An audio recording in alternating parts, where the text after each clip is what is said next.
Welcome to the Twilight Zone. Wrong channel.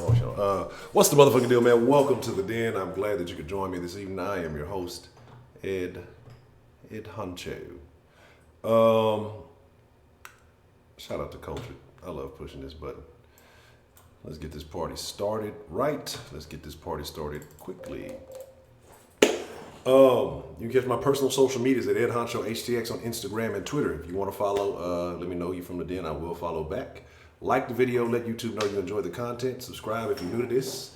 Instagram, Twitter, Facebook, Den Show Live. If you want to send an email, issuing out some details, denshowlive@gmail. The 10 a.m. dens have moved to 1 p.m. That'll be a permanent change. So 1 p.m. Central Time during the week, 10 p.m. 7 days a week, 10 p.m. Central.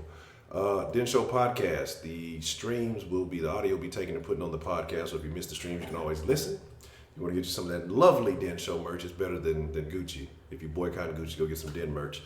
DenShowShop.com. You can hit the Den line anytime, 833-284-3336. You can send text message, picture message. If you got memes, screenshots, anything you want to share, I definitely appreciate receiving those. So shout out to everybody who sends topics and different various items of conversation. If you want to support the channel, you can make a one-time donation via Streamlabs. We have the super chats cut off for a particular reason. We'll get into that one day. Well, I've explained a while back. We'll get into it again one day. We'll talk about entrepreneurship soon. I'll talk about it then. Streamlabs.com/The Den Show if you want to make a one-time donation. Shout out to the Patreon supporters: James, Stina Starry-Eyed, Dan, the Man, Diana, Betty Spaghetti, Donald Trump, and Miss Goya. I appreciate each of you for supporting the long-term success of this community. And the Den is a wonderful community. And the reason why this is the best conversation on the internet, the reason why this is what it is because of you guys. You guys just bring your points of view, even though we may agree, disagree, and it can be from all walks of life. I think it's very special. But you go to patreon.com/The Den Show if you want to support like those lovely people. But the Den, social commentary from a realistic perspective. Tonight we're going to talk about domestic violence. And this is a topic that we've mentioned here and there. And I think we haven't had it since we've had, some new folks come in. So I definitely want to hear some different opinions on that. But I don't want to talk about, usually when the term domestic violence is brought up, it's a one-sided argument, right? But I want to talk about the other side also, because we talk about the double standards between men and women in a lot of different ways. But there's also a double standard when it comes to domestic violence. And so I want to discuss that tonight. And I'm not leaving out the women, but I want to talk about everybody because it goes both ways. Excuse me. And let's see what we got joining us, man. Let's see what Den folk are in the mix tonight. And let's get to some good conversation. Shout out to Culture the Nubis, Brandon335, the stenographer in the house, taking notes. Nana Diana, Rashida Reed, Kate Grace, what's the motherfucking deal? Beyond a funny nigga, what's the motherfucking deal?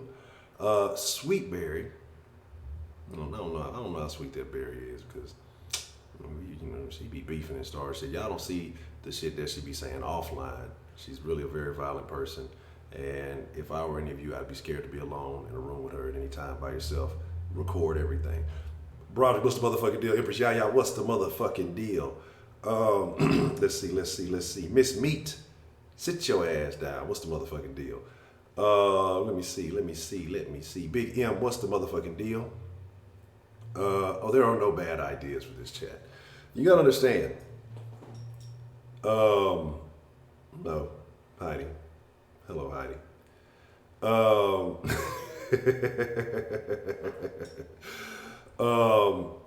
You gotta understand that there's a reference, and I think some people actually went back and watched the stream. Shout out to those of you who went back and are now on the inside of the joke, and those of you who may not have had a chance to engage with him, but those of you who are now familiar with Chicago Mike, right? So yeah. Let's talk about it. We'll briefly mention the Confederate flag video because I think we've gotten some various opinions on that and the little nuances that went into that video. My birthday is in September 20th, 9 days before we whoop the Panthers? Is that the 29th? So somewhere around that time. But let's talk about it. Let's talk about it. What's going on? I wanted to talk about the Colin Kaepernick shoe ordeal, but I didn't get a chance to do that. So I may bring that up tomorrow. But yeah, we'll talk about it. So domestic violence. It is a touchy subject, and I think it happens. And I've spilled my thoughts on this several times. And I think domestic violence, it's not just relationships as far as a man and a woman. We've talked about the higher rates of domestic violence in the LGBT communities, that straight couples actually have the lowest percentage of domestic violence. I believe lesbians have the highest. It's either, or actually, I think it's people who identify as bisexual get beat up on the most. They get beat up on by men and women, and I think it's either lesbians or bisexual. They're like right neck and neck. And then the gays, I guess the gays just fight each other, so they don't snitch on each other. But Miss Bell, what's the motherfucking deal? And so no, this I've been emotionally abused. No, but I think it covers a lot of things. We can talk about emotional abuse. We can talk about physical abuse. We can talk about verbal abuse. You know, and I think verbal and emotional kind of tie hand in hand. But also you can talk about parents and how they abuse these children. I think that's a form of domestic abuse. I think things that take place in a domesticated environment all go under this umbrella.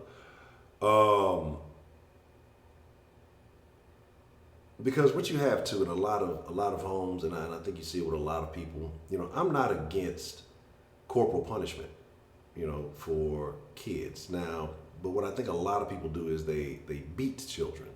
And what I mean by that is you have a lot of people who will take out their other frustrations on their children. You have a lot of people, especially young parents, young single mothers, who don't teach children, they just beat children. You know, and that's the way they educate them. So if a child does something wrong the first time, instead of talking to them and explaining why they shouldn't do something, or especially a baby, and, you know, trying to show them the right things, a child does something wrong, they just automatically get to beating, you know.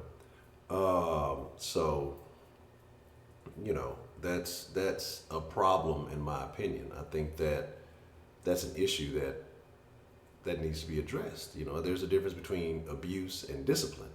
And I think that line is so thin that most people are not aware, you know, where it's drawn. Change the video to Kaepernick. Yeah, they might think I'm Kaepernick, you know. All black folks look the same. Is this fucking Colin Kaepernick talking about the goddamn shoes? But no, but you know, my thing is this, man. My thing is this. Let's talk about we'll break it down into segments, and I'll open up the line and we'll let you guys call in because I want to hear what you guys think.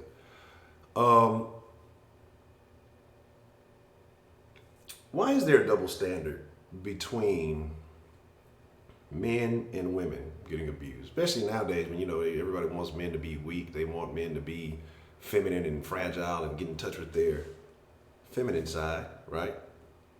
Why don't they, why isn't it an issue when men get beat on? Why is it acceptable? I talked about a video a long time ago that I saw, and it was really enlightening. Y'all remember that show, What Would You Do? And it was a couple of other social experiments in which they did that. And it was a guy yelling aggressively at his old lady and kind of getting in her face in public, like at a park bench or something. And I mean, people will come running from miles away. It's like they just hear a domestic violence alarm and they come running. Don't you do that. Don't you talk to her like that. I'll call the police on you. And, you know, all of that stuff. And, you know, on the What Would You Do show, they would catch people after they kind of left the little scene and they would ask them, well, why did you respond this way? Why did you act this way? And it was because she needed to be protected. She needed to be, you know, she felt like it seemed like she was in danger. It seemed like, you know, that she was at risk of getting hit. Then they flipped the script and they let the woman do the same thing. She actually physically assaulted the man and, you know, cussed at him and did all kind of stuff. And people would go by and they would ask the same thing, right? You know, but when that response was different, like nobody stopped to help the man. It was, well, I don't know. He probably deserved it. It was probably something he did, so she probably had the right to yell at him. And like, why do people make these assumptions off the rip? Why don't we believe that women can just be bad people? Because there are a lot of women who do abuse. But again, generally being the weaker sex physically, it's not made a big deal. And if you call the police and, well, she's beating me, well, the cops are going to laugh at you for wasting their time. And they're going to wag their finger at her. Don't you do that anymore. And it's not going to be an issue, right? It's not going to be an issue at all. So why is there this double standard in society? We're talking about equality and all the things that come along with it. Why is that? Is it simply because of the physical aspect of it that, people just assume that women can't do damage? I told y'all. I told y'all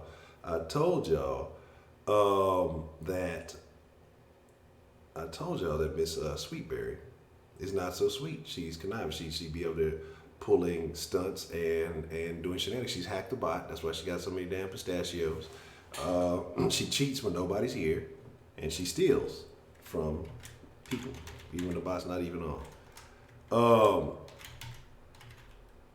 Let's see.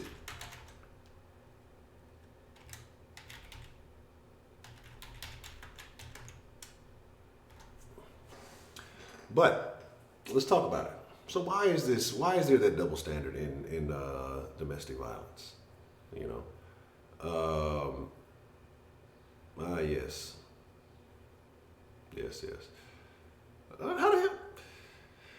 How does Sweetberry got so many hours? I got questions. I'm telling y'all, Sweetberry didn't hack the machine. She didn't got all the hours and shit.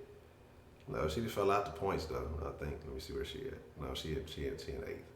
But I'm telling y'all, she just be doing some shit. Nah, I'm pulling rank up in this motherfucker. But seriously, so why is this a thing? And then what are the long-lasting terms? Is physical abuse worse than emotional or verbal abuse? Are they all equal? Because I'm sure they leave some type of impact on the mind, right? They got an eye booger, I don't know. Felt like it might have been hair. And so, which is worse, especially when we're talking about the kids, parents who emotionally abuse their children. You ain't shit. Well, I guess that verbal and emotional goes in the same thing. They tell them they're not shit or they degrade them. There's a lot of parents out there who don't want their kids to be better than them. And that's to me one of the most sad things that you could ever possibly see. You bring this child into the world and then you demean them, you undermine them, you remove any opportunity for them to be, confident. Why do people do that? And then the last thing I want to discuss before we open up the line is, what do you do in situations of domestic violence? That's what Hitler said, Heidi. So shame on you. So what do you do in situations of domestic violence? Should you help? Should you ignore it? I mean, especially if it's a friend or a family member that is the victim, or if it's a friend or a family member that is the perpetrator. Like, how do you handle a situation like that? And if you're in a situation like that, if any of you have been in a situation like that, how did you get out? How did you heal? Or are there still lasting effects? I would definitely like to know, because I feel like sometimes we have these topics and sometimes there are people who listen and they may not chime in because they may be going through something. And I don't think everybody puts their business all on the forefront like that. And sometimes I think that these calls and these conversations and these exchanges end up helping somebody. You know what I'm saying? Exactly. Because like I said, I've done the help out thing a couple of times. And once I realized the same thing was happening with different individuals, which is, you say this and this and you cry about the situation, what's going on, or, you see somebody in that situation, you intervene, sometimes physically, and, to try to alleviate the problem or separate the situation, the person ends up going back, right? If the person ends up going back, why should I risk helping? Like, you got one time, you know what I'm saying? Like, what was it? Fool me once, shame on you. Fool me twice, shame on me. So if you're saying that you need help in a situation and then, someone goes to help you and assist you, and then you go right back to the same situation, then can you continue to expect people to want to help you out? Or is that one of those things where you're going to have to learn, or does it get to a situation where it's too late? Right? So we'll have to talk about it. We'll have to get into it. So I'll whoop Holly Holmes' ass. No, I wouldn't do that. She can kick pretty high. She can kick pretty high. Kathy, what's the motherfucking deal? How you doing this evening? Mr. said, I hate physical abuse more because it hurts physically and emotionally. Emotion only hurts emotionally. Okay. So, I guess there would be a such thing as emotional scarring, because I mean you're gonna have a certain association with it. Let me see. Let me open it up. Kicking melons, huh? I'm not even gonna go there. I'll leave that one alone. No, you're trying to get to the top. It's all right, because like I said, I have access to the account. I'll just get in there and borrow a few pistachios, a couple of thousand here, a couple of thousand there, and everything will be right again. Well, Heidi, we know that you have a sick and twisted mentality towards everything. And yes, it's just you. It is just you and your sick perversions. Mary, what's the motherfucking deal? Glad you could join us this evening. D-Love, what's the motherfucking deal? You'll spank Holly Holmes. In what demeanor are we talking? What manner are we talking about here? I don't know. Anyway, we're gonna get to that at another time. But so we're talking about, like I say, physical, emotional, and what did I say? Psychological, I guess, mental, whatever you want to call it. You know, the different variations of abuses, and again, like I said, the parent to child situation, or guardian to child, the man to woman, or the woman to man. You know, I think all of these things need to be addressed. And how do you help somebody who's stuck in one of those situations if they continue to go back? You know, if you've offered your hand, once or twice, how do you help somebody? Or do you just leave them be and hope that it doesn't go to the worst? So, again, bow, fancy graphic, 10-minute rule is in effect. So, hope all you time Nazis are satisfied. You get because YouTube has the fucking with machine learning, the AI, they can decipher words if you speak them clearly. And so words like Nazi and all the profanities that I choose to use, everything I say is bad. YouTube doesn't like anything I say. That's terrible. But it's got to be said. Let's crack this line open, man. I want to know what's on your mind. Let's talk about it. Yeah. You'll beat her senseless. So, interesting. D-Love is a woman beater. So now we know something that we did not know about D-Love, and that's unfortunate because,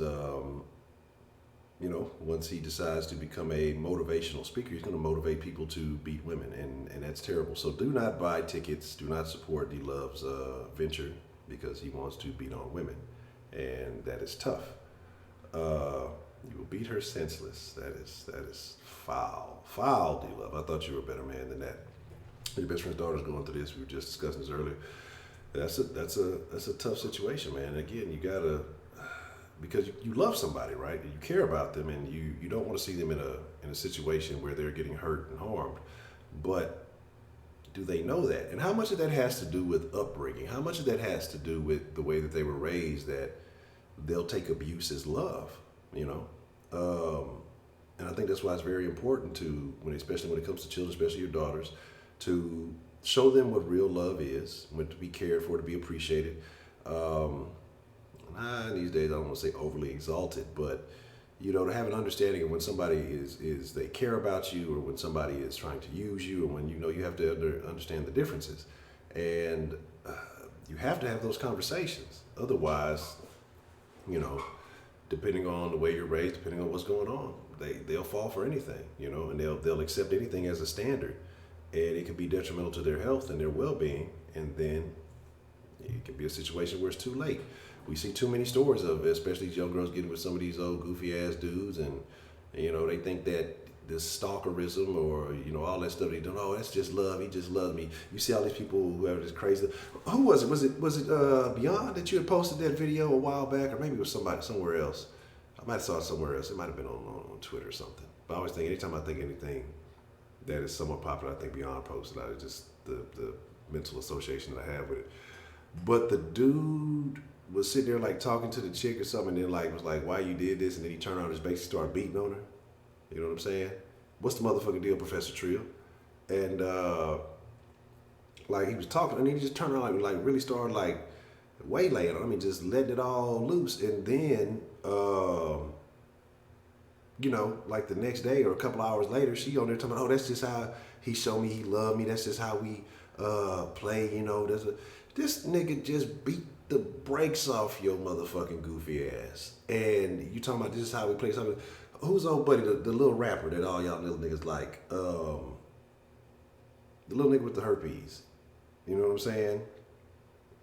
That all y'all like. The little nigga from Louisiana, I can't think his name for shit, but he be beating up on his bitch. You know? And that shit's crazy, man. And that's crazy. What's the young boy. NBA young boy. You know? Because then he was like dragging, appreciate y'all. Shout out to stenographer and Beyond the Funny nigga. You know, dragged the bitch all around the hotel. She fucked with him and fucked around and got shot not that long ago, right?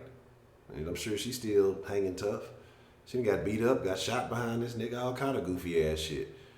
But that's love, right? That's the crazy shit. You know what I'm saying? You said you believe he got the brakes beat off him by her dad or somebody. But how as a father that you don't know that this shit been going on, right? Like, how do you not know this? Like, and you know that's why I believe that the old ways we talked about that a while back. The old ways of when a woman used to bring a man home, but I guess if there's no dads in the home, then who do you bring him home to, right?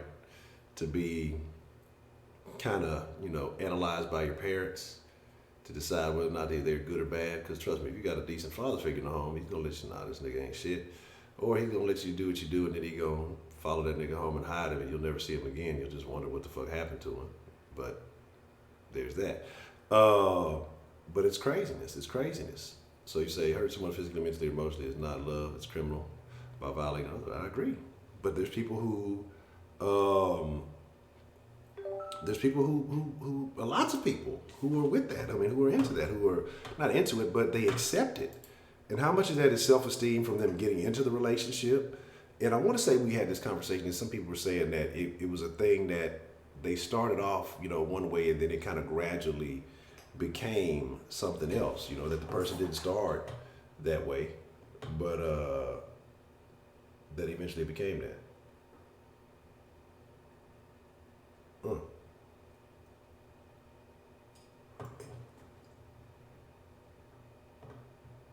Let me see. Hold on. Yeah, and why do people think that shit is cool? Why do people think that shit is cool too? That you have a woman who's crazy and she get to wilding out in public. That's a no go, bro. That's a no go. The kids don't bring people home; they bring a baby home. Man, look, well, you got to go take that baby wherever you got impregnated with that baby. Go you and that little nigga I don't know. Y'all go back that way. You know what I'm saying? I don't know this little. I don't know that nigga you dating. I don't know this little nigga that you bringing home. God damn it. Yeah, my decor went to Kemah for 20 gauge shotgun with a little case of the box of shells. So you got the 20 to 15 would have throw you back. Hey, what is that? What they used to call that back in gay? The shotgun weddings. So explain the situation with the woman that you almost committed domestic violence on at that point. It was not domestic violence, right? Because that person had their significant other present, and the significant other wasn't finna do nothing. I gave that person a fair warning. I was the one that was attacked, okay? I was the one that was assaulted. And I said, no more. No more. Now that person didn't listen, it had to get a little aggressive, so I had to confirm with this person, you do that shit again, the outcome is not going to be ideal. for you. I'm going to be fine. It's going to be bad for you. and that was all that it was. Nothing more, nothing less. We'll leave it at that. Yes, hashtag no more. Did the NBA or somebody say that?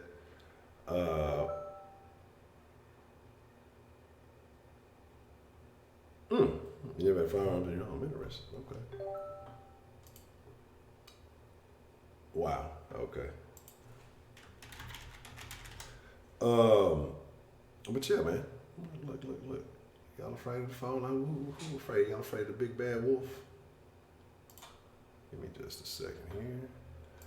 But again, this is a situation because it's prevalent. Well, if y'all gonna act like y'all afraid, I'm gonna talk about you know how we do it at the end. Sometimes we get a little off topic. The den has been hemorrhaging subs lately, but it is what it is. People who rock with it will rock with it, and those who don't, well, best of luck to them. Where we at? But it did like this for a while, a few months ago. Let me see.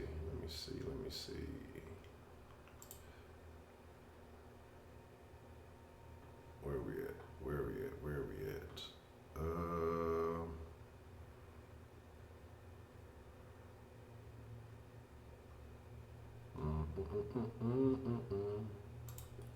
Give me just a second.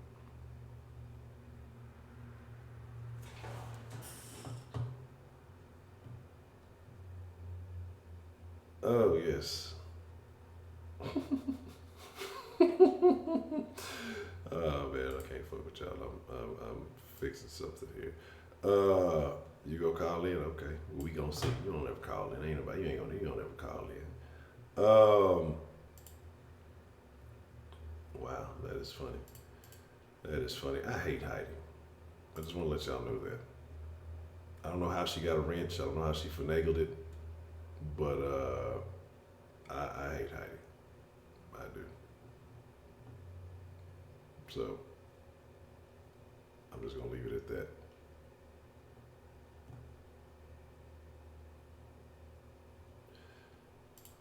Let me see where we at. Yeah, okay. Yes. So we call him, but I already said the story as is. Let's see, I'm calling as soon as I finish this little, I don't know, look, y'all know, Miss Meat and them tasks. I don't even want to ask. Don't ask no question. I gotta throw the father Honcho back in one time. It's been a minute. It's been almost a month and some change, probably longer than that. I gotta throw the pastor, father, preacher, rabbi Honcho back on one time. I got another thing that I'm looking at. I'm trying to decide if it's worth it. I'm talking all this shit all this time when I could have been fixing the mic, and I definitely didn't do that. So there's that. What's the motherfucking deal, man? Who we got calling into the den this evening? Man, look. Am I being Roman? Everybody No. can hear me, right? Yeah, we can hear you, woman beater. Okay, look. I don't even know where the narrative came that I beat women. Mm-hmm. But we can go ahead and talk about domestic violence. Domestic violence. Wait, hold up. What was the title again? What? Dealing with domestic violence. Yeah, all right. So, if we're going to talk about dealing with domestic violence, I mean, I say the obvious answer is to get out, but I understand, like, leaving a situation, I understand it's not always easy because, I mean, I know of a lot of cases where, a woman is in an abusive relationship, and then whenever asked, like, why are you still with them? I mean, you know the answer to that. What is the answer to that? But well, majority of the time, like, from what I experienced, they always say, because I love them.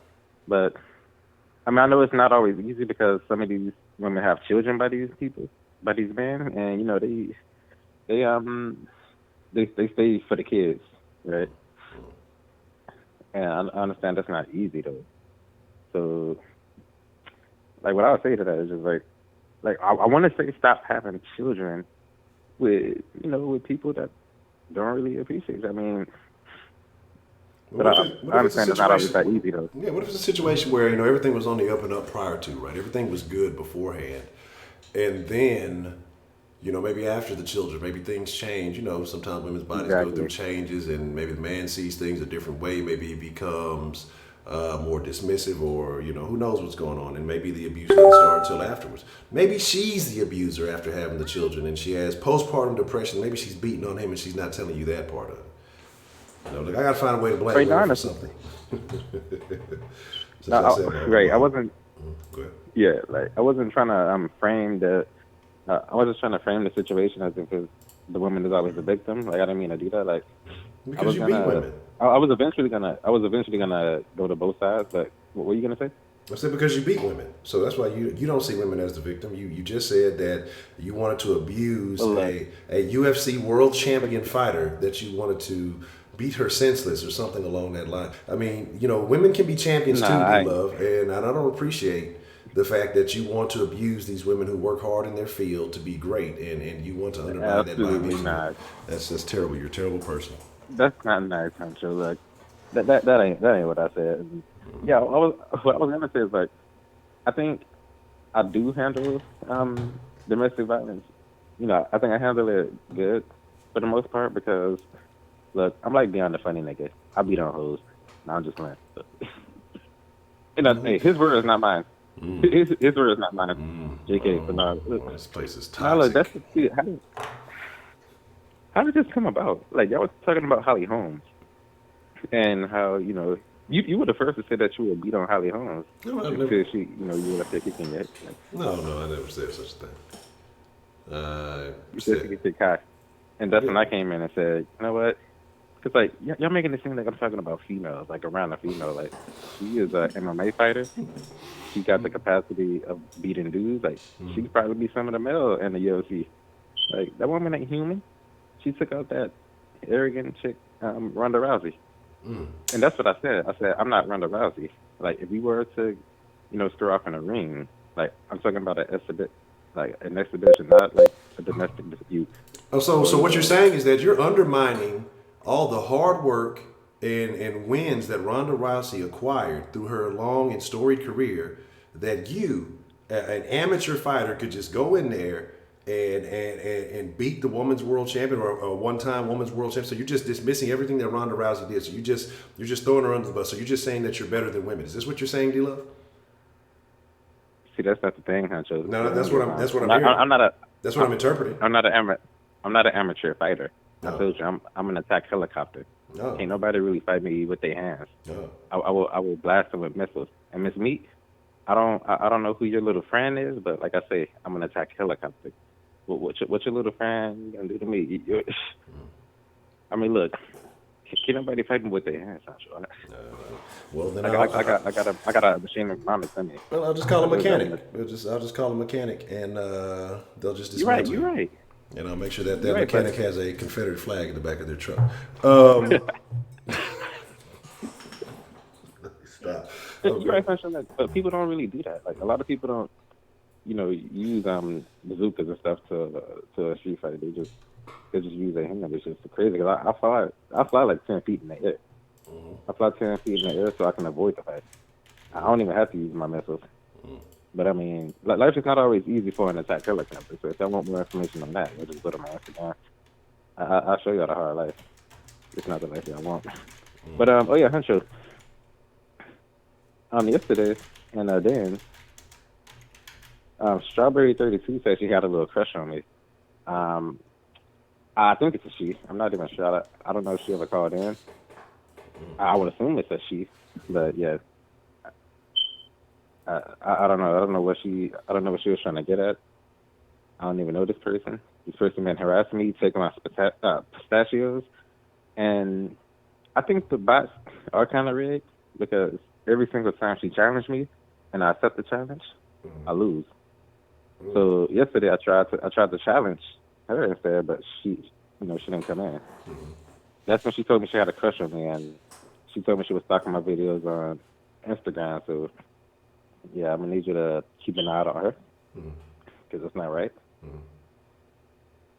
Yeah, so that's that. Okay. Well, I can't I control think it. she's in the chat too. She might be harassing me. Yeah, Huh? she's uncontrollable. She can't be stopped. But I apologize because I've taken this conversation. I ran left with it. But you were saying that you talk to women and they stick around for the kids and situations like that. But do you think it's beneficial to stick around for the kids because the kids are witnessing, this kind of thing happening? And so what is that? What is that? What kind of belief systems does that instill in the children?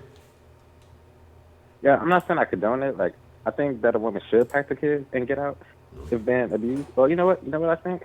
I think I think Medea said it perfectly.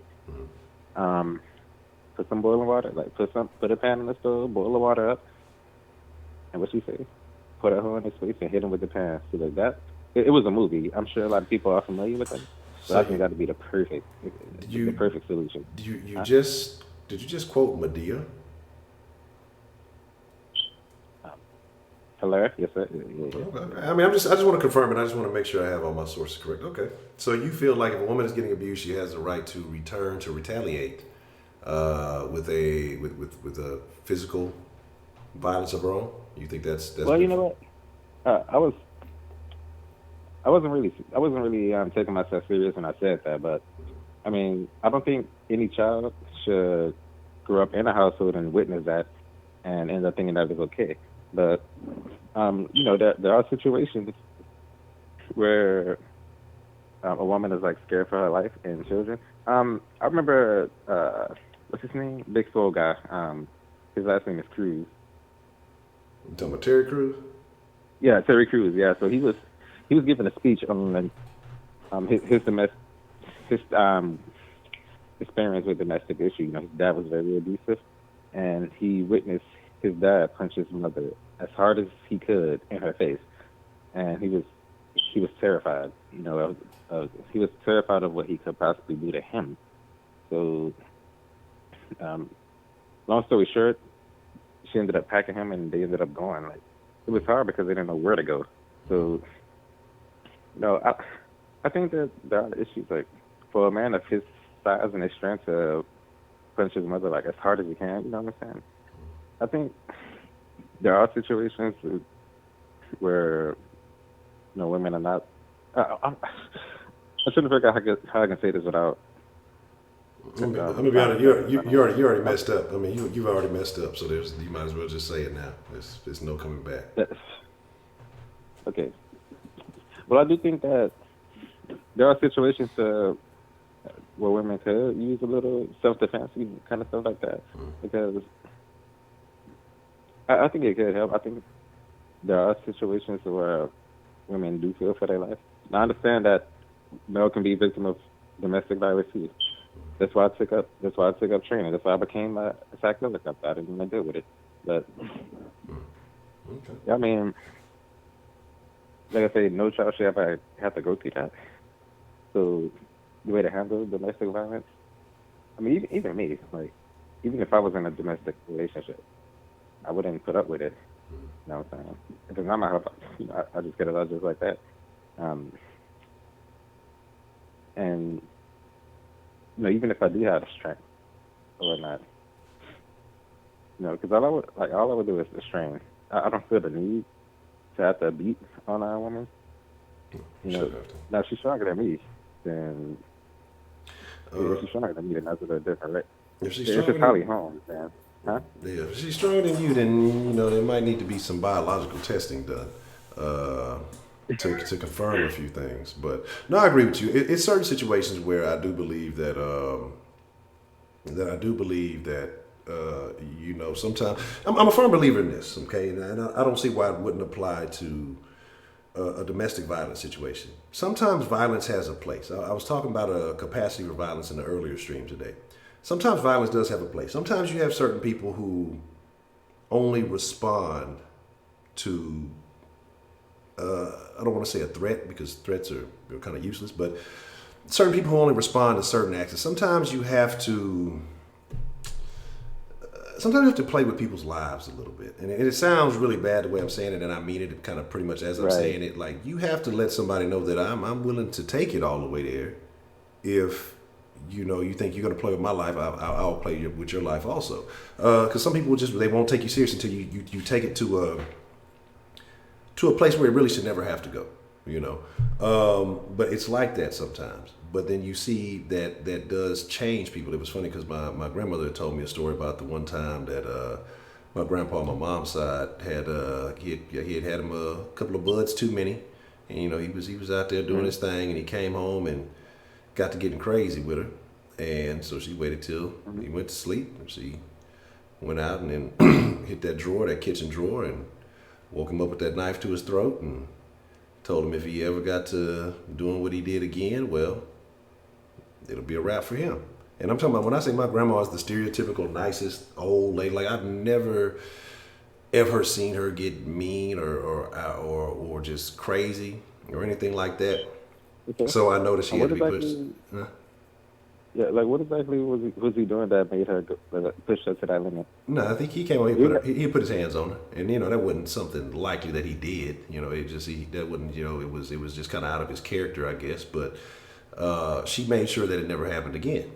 And she just let him know that, look, you go get caught, slippers get caught, and if you ever think you're gonna do something like that to me again, well, it'll be the last time.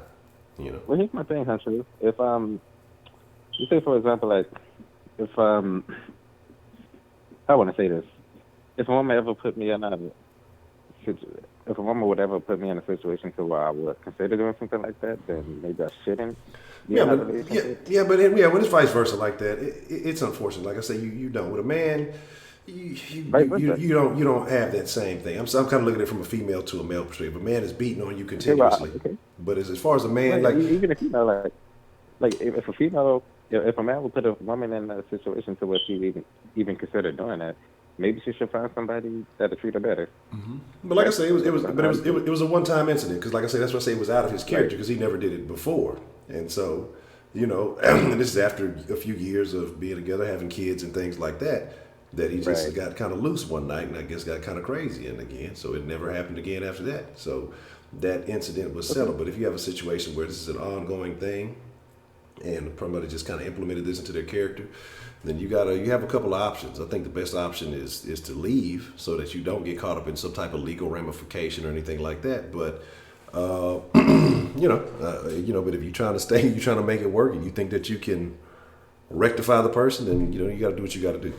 But I don't advise it. I advise just try to separate, and then not getting yourself in a legal situation, and not scarring your children or anything of that nature. So. But a man, I look at it like this. Huh? But a man should never have to put a woman's life, threaten a woman to that capacity. He should just be able to, hey, look, this ain't it. Walk away. I don't know how men get beat anyway, but it is what it is. And look, I don't see the. I don't feel the need to ever have to put my hands on a woman and everything she is about. I'm like, if I'm stronger than her, which like most likely I may be, then I'll just contain if I have to. Like I don't think that I should have to do that, but I forgot what I was gonna say too. Well, that's my take on a domestic incident. It can go both ways. You know what I'm saying? And if I ever am dealing with someone who is crazy, like someone can be crazy, domestic, then I shouldn't be in that relationship. Like, okay, here's what I was gonna say. I would never put my hands on anybody that I love or that I claim I love. Right? So, yeah. So if a man put his hand on me, like, I know people that are personally have putting their hands on women and even gotten their children hurt, man, right? So it happened though. So like, I don't understand putting my hands on anybody that I love or that I claim I love.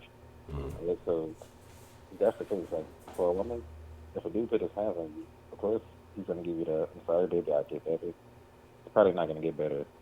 Obviously it starts with verbal abuse, and then it works on up to physical. So, just make sure. Like, I will pick up signs like early. Here's the deal. I hate to cut you off, because I know I took up a significant amount of your time. But the time Nazis are in the chat. Are you right? They're oppressing me, they're violating my Absolutely. sanctity and my rights. But I agree with you, like you said, you know, it starts off with verbal and it can escalate, and you got to see those signs early on. I do agree with you on that. So, you know, hey, Yeah, you I'm know, go ahead and get off. yeah, do your But yeah, attack for helicopter the thing and stay shiny or whatever attack helicopters do. we blast Nazis too. Just saying. But I appreciate you taking my call, Huncho. All right, appreciate the call, D-Love.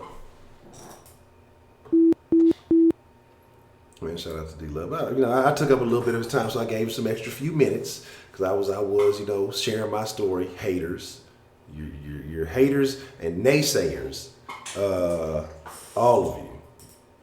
Nah, Miss Meek was over there pressing. Look, she low key was over there throwing signs and emojis out there. You know what I'm saying? What's the motherfucking deal? Who do we have calling into the den this evening? Hey, it's Belle. Miss Bell, how are you doing today, Miss Bell? I'm doing good. Good. D-Love, you're young. You need to sit down and learn something tonight. Schooling. He just doesn't know his audience. You just can't talk like that around women in this kind of situation because it's not going to flow real well. Domestic violence is power struggle. Whether it's male or female, doesn't matter. Whether it's mental or physical, it's all about the power. Popping your kids in the butt when they run out in the middle of the street and scaring them is not child abuse. It's putting fear into them, and it's controlled. Taking a 2x4 or taking a knife to somebody's throat, now that's power. That's different. Domestic violence, a lot of the reason, I can't say for every woman, but a lot of the reason women stay is because they feel financially and emotionally strapped to the breadwinner. Now, it's not always the man that's the breadwinner. Sometimes it's the fact that they're supporting them while they're out winning the bread, but it's a financial thing, at least as looking at it from the female side. I don't know about every woman. I just know that I would think that that would be a majority thing. And not having the power to do it on your own to raise kids, it's a struggle to step out there and to be afraid of knowing where you're going to put a roof over your kid's head. You know, when you have a person in the house, you know, whether you're straight or gay. So domestic violence usually lasts long term because of that. And yeah, you love them. That's why you want to stay, but it's not all the reason that people stay. It's the quickest reason that most people give out, but it's not the deeper reason. Sometimes it's out of fear of dealing with the hell you know than the one you don't, because it might be worse. It might be going from the frying pan into the fire. And life is that, you know. It's even if you're brave, it doesn't mean you're always going to win, because sometimes it takes you longer to come back because you've lost everything and had to start all over again. And sometimes you stay and you get through, and it was an empty win. So it is what it is. You know, the thing is it shouldn't happen, but it does happen. You know, it's part of the reason long-term marriages were like they were back in the day. You know, we've been talking about historical, we've been talking about ancestry and things like that. The reason that a lot of the couples stayed together is because it was against the church for them not to get divorced. Well, now that religion has lightened up and they know that domestic violence isn't good, they didn't have a choice but to okay it and to say, listen, you get to leave because he's hurting you or she's hurting you or you're being hurt. So there's more options than there were, but it doesn't really change anything until you get to the root of the power struggle of what was going on in the home. That's sort of all I got tonight. Have you got any questions? What do you think is the best advice if you know somebody's in a situation like that? What is the best thing you can do to help them out? It depends on the situation because each one's going to be individual. If you've got kids, you're going to handle it one way. If you're single and it's just a coupling, you're going to handle it another. If you've got kids, take the time, plan it out, tuck away the money, and do what you got to do. If you're single, find a friend, find a family member, grab a couch. And if you're contributing to it, stop. And sometimes we, or people, or we don't always realize that we're contributing to a bad situation. So we have to check ourselves, too, and say, what am I responsible for in this? No. Am I responsible for that person beating on me physically? No. Am I responsible for staying or going? Yes, I am. So if I'm responsible for staying or I'm responsible for going, I have to make that choice. And I say that in an iMessage because I would never tell somebody else that, because they have to make that choice for themselves. Okay. Outside of that, I don't think I have anything else. All right. And like I said, D-Love's pretty young, and it doesn't make them right or wrong. It's just when you don't have personal experience with it, you got to just not step up with the comments. Okay. All right. Well, I appreciate that, Miss Bell. Schooling that young man, you know. I still think he's a good guy. I just, sometimes you just got to tap him on the shoulder, Yeah, I don't think he's a good guy. He's shown me too much this evening that all the faith and trust that I had in D-Love has been lost, and I'm questioning his integrity. But if you have faith in him, that's all right. I'm trying to get benefit of the doubt, Yeah. Okay. Well, shout out to Miss Bell. It's good to hear from you, and I'm glad that you could chime in tonight and share your opinions. Absolutely. And y'all have a good night. All right. You too. D-Love is a bad person. Miss Bell is a good woman. D-Love is a terrible, terrible person.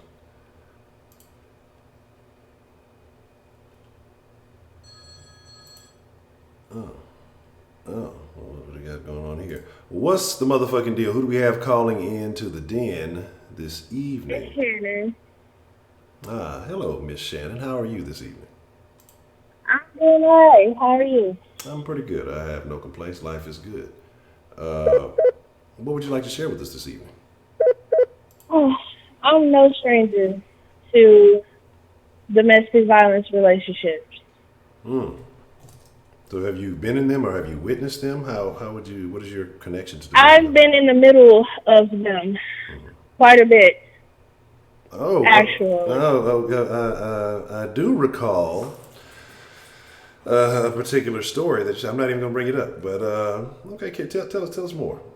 Tell us more about your experience. I've had friends who, I'm still friends with these people, but they seem to get in these domestic violence relationships with these guys. And I've had to get in the middle to basically be the protector in those situations. Like I've had a friend who every time she was around her ex-husband, he would beat her up. And he beat her up in front of the kids too. And he would steal their stuff, steal everything that they had, and sell it for drug money. And I've had her kids living with me in my care to protect them from him. And I've had her over here at my home protecting her from him too. And it didn't even stop. She went to Texas for a little bit because she wanted her kids to spend time with their father because he has stage 4 cancer, but he still beats her up. He has stage 4 cancer and he beats her. Yeah. And the fucked up part about it is his family, she has no other family but her brother in California. Her dad is in a retirement home, can't do anything. And so the only family around was his, and his family would witness him hitting her. And they justified by saying it was her fault. She should have did as he said. So why did she continue to go back if she knew all this was happening? Why do you think that she continued to engage with this man? Because for her kids. But she was desperately trying to make sure her kids had their father in their life. But was that the best situation? I mean, if you know that he's stealing and he's beating you in front of the kids, do you really think, well, you personally, when you're inside something, the perspective is different. On the outside looking in, you maybe have more sense with it. But do you think that was the best situation? If you're getting beat up every time you go back, your shit's getting stolen, you're getting beaten, you're having to run back away as soon as you go back, is that really the best environment for your kids to be raised in? No, but that was her reason for bringing him around. Like, she was desperately trying to make sure that her kids didn't grow up without a father figure, that they had their father in their life. And one of my friends now, like how I told you I don't sleep, is because one of my friends is in a situation like that now. And she has called me multiple times crying and saying how she needs to come here real quick. And I've had to, like I said, pay out my money, go pick her up, go get her. Or she's told me that the dude she locks her in her home, she's afraid, she can't leave. Do you feel like you're enabling these people in any way? And I'm not saying that what you're doing is wrong. I'm just, if you're having a bunch of people who tend to turn to you, do you feel like you're enabling these behaviors, or are you encouraging them to do something different, or are you just kind of being there as a shoulder to cry on? I think it's probably all of the above because, like I said, these things don't happen when I'm there. And there's been so many incidents where with a family friend, because my mom and I were both involved in that situation, we've called the police and we told them what we witnessed, but they didn't do anything because they said because we know both parties, we're basically biased witnesses. So what I did was I brought a bunch of those little small nanny cams that you can hide in the house, and with my friend's permission, I put those cameras in her house. And when this incident happened again, the police had their proof of that he was beating her. That's the unbiased witness right there. Okay. And I can say, it definitely takes its toll on you, though. I can agree with that. Because it takes its toll on your sanity when you're involved in these situations, especially when you can't go to anybody else about it, you can't talk to anybody else about it, and you're involved, and it takes its toll on you. And then pretty soon you give up everything that's important to you and just spend majority of your time being a protector and trying to help them get away. And I've helped them get away, but then they end up going back. So does that? I mean, that's the question I have. Like, so when they end up going back and then they call you again, how does that make you feel about dealing with the situation? Frustration, actually, because then there's more calls again, and it's another situation after another, after another, after another. So at what point do you say no more? At what point do you say, hey, you got to leave me out of this until you're ready to make a real decision? Because you're losing your resources, you're losing your sanity, your sleep, you're emotionally tied into the situation, and you're trying to do the best because you care about your friend, but yet they continue to do the same thing, and then, they expect you to be there. It's not even just friends. Like, my cousin stayed married to a guy, like one of my cousins on my mom's side, she stayed married to the guy that slapped the shit out of her. He put his hands on her and she stayed married to him for the kids and claiming that she loved him. And as much as I try to say, hey, until you're ready to get yourself out of this situation, there's nothing I can do to help you. I have this, I guess I could say part of me has this overwhelming fear that the one day I do say that, something will happen and I'll get the call and one of them will be dead. Yeah, that's tough. Especially since it's a hard situation. Talk with any of these people? I mean, have you had a stern talk, or have you just been kind of just listening and letting them, tell their angle, or just kind of being consoling? Have you really had a look? You fucking up by continuing to do what you like. I mean, you haven't given that tough love. Have you really had that tough love conversation with them? Not really. Okay. I won't say I really had that tough love conversation with them, but I've talked to them and I said, come on, you got to get out of this. This isn't healthy for you. Like, the saddest thing about these situations is that, like, my dad's mother died with Stockholm syndrome because every man that she was married to had beat her and had abused her in the worst way possible. So her mindset was, if a man wasn't beating you or hurting you in any kind of way, shape, or form, they didn't love you. And she died with that kind of mindset because she didn't get the help she needed.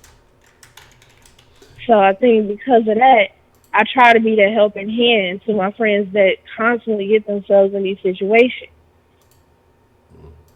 And I just don't know how to get out of it. Not even for myself. I don't know how to get from the middle of it. You got to disconnect because you get caught up in a situation where it's a lose-lose for you no matter what until that person makes the decision that they really want to do something different. Or then especially if you have a friend who's going from one relationship to the next and it's always something abusive, you may have to sever ties. You know, life is it sounds fucked up, but at the same time, it's not your job to save people. And someone told me that. I remember it was a hard lesson to learn when they told me that you know, hey, you can't save the world. And you may have ties and connections to these people, but if they're not trying to do better for themselves and they continue to rely on you to be that shoulder to cry on, you know, is that good for your own well-being? What's the term people use? Self-care, stuff like that. You're getting caught up in emotional dramas that are tying you in, and you have nothing to do with it. You know what I mean? There's no benefit. There's no win for you. It's not like it's your relationship that you're working on. It's just you're getting the bad. Like, it's to the point where I'm definitely, like, I'm so in deep that I'm seriously considering paying talking to a therapist. Because this is...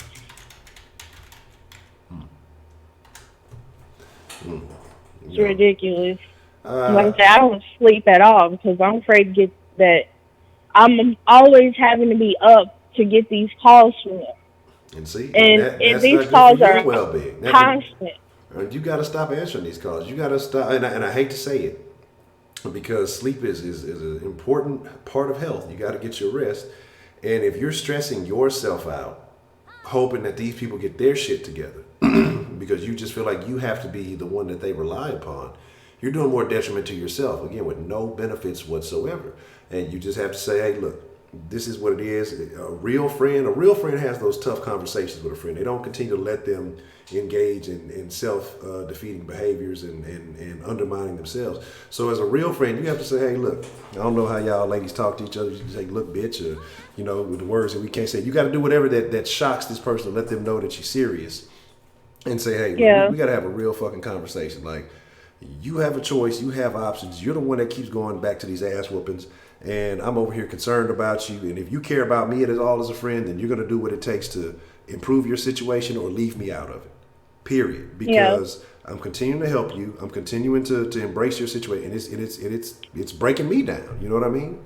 And that's just what it is. And it may sound fucked up to some, but sometimes you have to cut ties. Like, I mean, if you want to better yourself and you want the best for you, sometimes you have to cut ties. You know, they talk about, you know, life is like a tree. You know, sometimes you got to lose a few leaves to extend some branches. I mean, it is what it is. But you can't let, you know, you're not the one, when they're having a good time, when everything's going well, when they're not getting beat up, are you getting those calls? Are you getting invited to the good times? No, you're getting the calls whenever it's bad. So my thing is, don't be the bearer of their bad burden. You know, you got to make the decision to let that shit go. You know what I'm saying? Yeah, because it's like even though this guy my friend is with, he hasn't hit her yet, but the way he's acting, he's close to doing that. Now, why are you friends with him? Has he hit someone before? Like, they've gotten into, she's called me crying when they've gotten into arguments, and whenever she would try to walk away, he'd lock her in the house and prevent her from leaving. But have you known him to ever hit a woman before? I don't even know this guy at all. He's a scumbag from what I know about him. Okay. So this is your friend? The reason I say that is because she has a pattern of dating guys like that. Like, the first time she was married, this will be her third marriage at her young age. She's the same age as me. And the first time, she just ran off and married a guy, and he started beating her.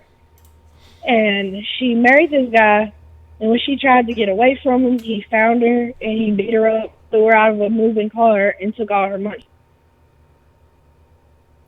You gotta You gotta let it go.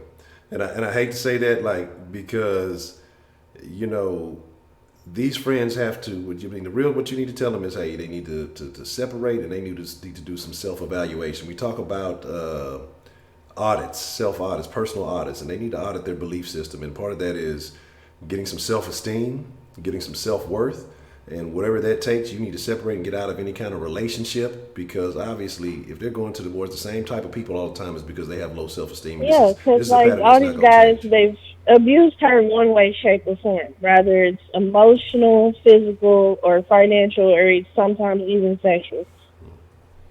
And she's like, she keeps going to these types of men because she doesn't want to be alone. And I'm like, but she ain't got no peace. How is this making you happy? And the sad thing about this situation is she now has a baby with this dude. That's tough. That's tough, because you're going to raise your child in that situation. You're going to perpetuate the situation. So if you're having a daughter, that's what your daughter is going to end up growing up to accept. If you're having a son, that's what he's going to end up doing, because that's what he's taught. You know, he has a son with somebody else. Yeah. And he does fucked up shit to where he makes her look like the bad guy in front of his son. So then it looks like she's abusing him. And her daughter, she just gave birth to her baby in March of this year. And she brought this baby into this toxic relationship. And she was definitely calling me quite a bit when she was pregnant, saying she needed to get away for her safety and her baby she was pregnant with. But then she went back, she said she's staying with her. Man. A lot of y'all weren't in the den, and I'm gonna tell the story after this call about a situation like that, and I'm gonna share my thoughts on something like that. That's tough, man. Miss Shannon, and I'm just telling you, and I know you care, and you seem like a very caring person. You seem like a very good friend. I just question some of your associations, not even just the abuse. I question some of your other associations, but for your own well-being, my recommendation is you look out for number one. You have to look out for you, and you got to take care of yourself, because if something was to happen, you say you have some type of stress-related mental breakdown, or something happens because you're not sleeping and you have health issues, then what? Who are they going to go to? They got to figure it out. If you weren't present, who would they go to? They got to figure that out. You're not the one that is telling them to go back to these problems. You're not the one that's inviting them into these problems. You shouldn't be the one. If you've made several attempts to help them, and if they're going to keep going back, then that's all you can do, and you can do no more. And I mean, you have to have some serious conversation with these people for your own well-being. That's the only thing that makes sense to me, because again, otherwise they're just going to keep using you as a temporary rest haven and go right back to the situation, and you're just going to be the one stressed out and concerned for your friends. Yeah, like I said, I just haven't brought myself to have that conversation yet, because I'm just afraid of getting that call in the middle of the night that one of them is in a hospital or worse. You gotta have it, and you know, if you're gonna get that call, you're gonna get it either way. So you need to have it, and just because, guess what? If they continue on the path that they're on, you're gonna be a part of all the abuses, and you still gonna get the call. If you're gonna get that call, it's gonna happen either way, and you might as well not have to be there for the bullshit ass journey and be stressing yourself out for it. Hey, get you some sleep, and if you miss the call, you'll check it in the morning. It is what it is. If it's gonna happen, it's gonna happen. But you shouldn't be a vicarious victim of this situation because you're stressing out over their bad decisions. That doesn't make sense. Yeah, I hear you. I'm listening. I'm definitely listening. Okay. Well, is there anything else you would like to add, Miss Shannon? No, that's all I had to say. Okay, well, I thank you for calling in and sharing your story with us this evening. I will. Thank you. All right, thank you.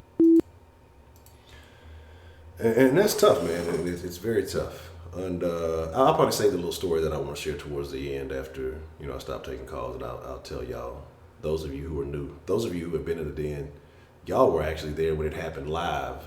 And I was like, what the fuck is going on? So I'll tell y'all in a little bit. All right. No, sorry for your ears if you heard the ringing. What's the motherfucking deal? Who we have calling into the den this evening? Hey, Honcho, this is my name. My name? Wow. Okay. Finally get to put a voice with the name. Even though I don't know why you named yourself my name. But what would you like to share with us this evening, my name? Say it over. Hmm? Repeat what you said. Oh, I was saying, what would you like to share with us this evening, my name? Okay, I had a sister who had to deal with the domestic violence crap, and we stayed in the same area almost. And I got my kids, she got her kids. Right now she has 4. At the time, I want to say when her boyfriend was whipping her ass, she had about 2 or 3.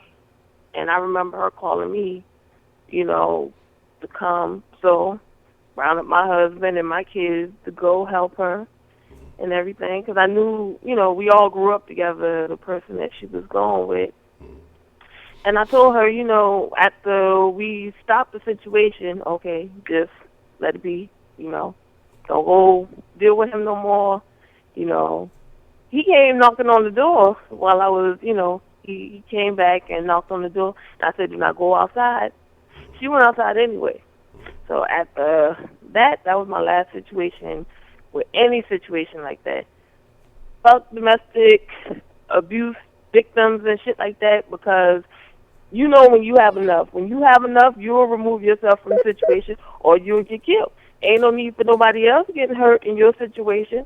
So when you're ready, only you know when you're ready. So I don't deal with people like that. That's what you want to be with. That's who you be with. If you like getting punched upside your head and choke up, then you do that, So I just say, eliminate yourself from a situation like that. The hell with them helping.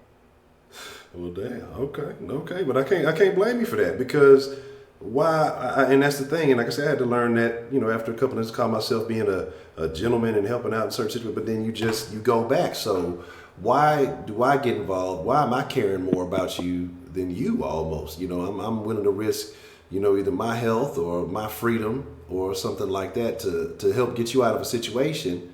And then you dismiss all of that just to go back, only to call again a couple of hours or days later. It's just, it doesn't work that way, And so I feel you. I understand that you can't, you got to learn that lesson on your own. So I can't blame you for that. And then that fool used to say, I got 7 guns. Well, you go ahead, pull out your 7 guns, because I won't be around. That's tough. Sometimes there is justification for hiding people. I'm gonna just leave it like that. But hey, people have to make those decisions for themselves, especially when you're grown and you know better. You have to make those decisions for yourself, because when you start bringing people in and creating a collateral damage type situation, because people care for you and they want to, they damn near want to commit acts of violence on your behalf because you're not defending yourself or whatever else it may be. And then again, the situation grows bigger than what it should be. So, is your sister still with him? Say it over? I said, is your sister still with that person? No, she moved away. She went to New York and stayed with my mother. But then he ended up moving out there with her for a little bit. But, he wasn't dumb enough to pull that one, under the roof of my mother. But they ended up splitting up. Okay. That's what's best. That's what's best. Okay. You have any other opinions or suggestions on domestic violence? Like, I had some incidents, myself or whatever, but I never was like, running, somebody come help me or whatever. I dealt with my situation, I had my share of fights and stuff like that, but, it is what it is. It wasn't nothing that, I'm abused because, I held my own and stuff like that. And sometimes I knew when I was upset, I was ready to put hands, So we just battled it out till we was good, I don't know. Yeah, I know you a gangster, so I don't even want no flex with you. I ain't gonna start no shit with you. But then, even with that, sometimes, you start getting older and you be like, okay, I'm tired of all this fighting shit.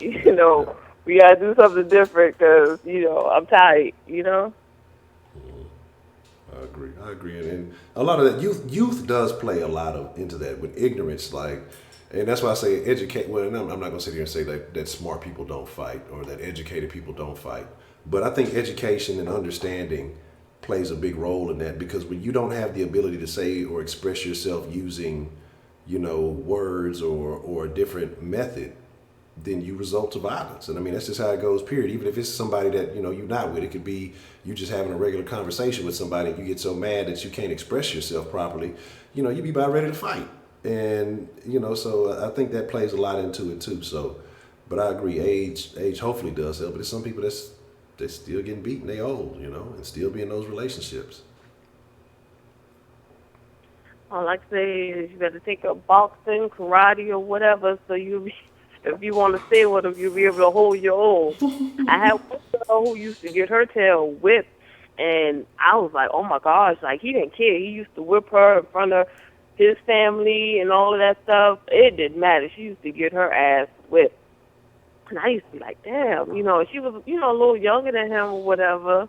And I was like, man, they got kids together and everything, and she getting her tail whipped, and it's like it was nothing. Whenever a party was going on and he just started whipping them, it was like, don't need to call no police. This is normal, boy. Just stop or whatever.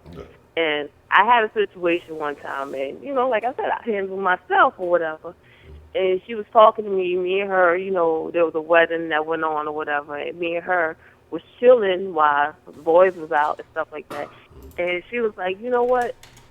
You inspired me, She said, because one time she just took a knife and she, like, drove it in his arm and stuff like that. And she said he ain't fuck with her no more or whatever after that.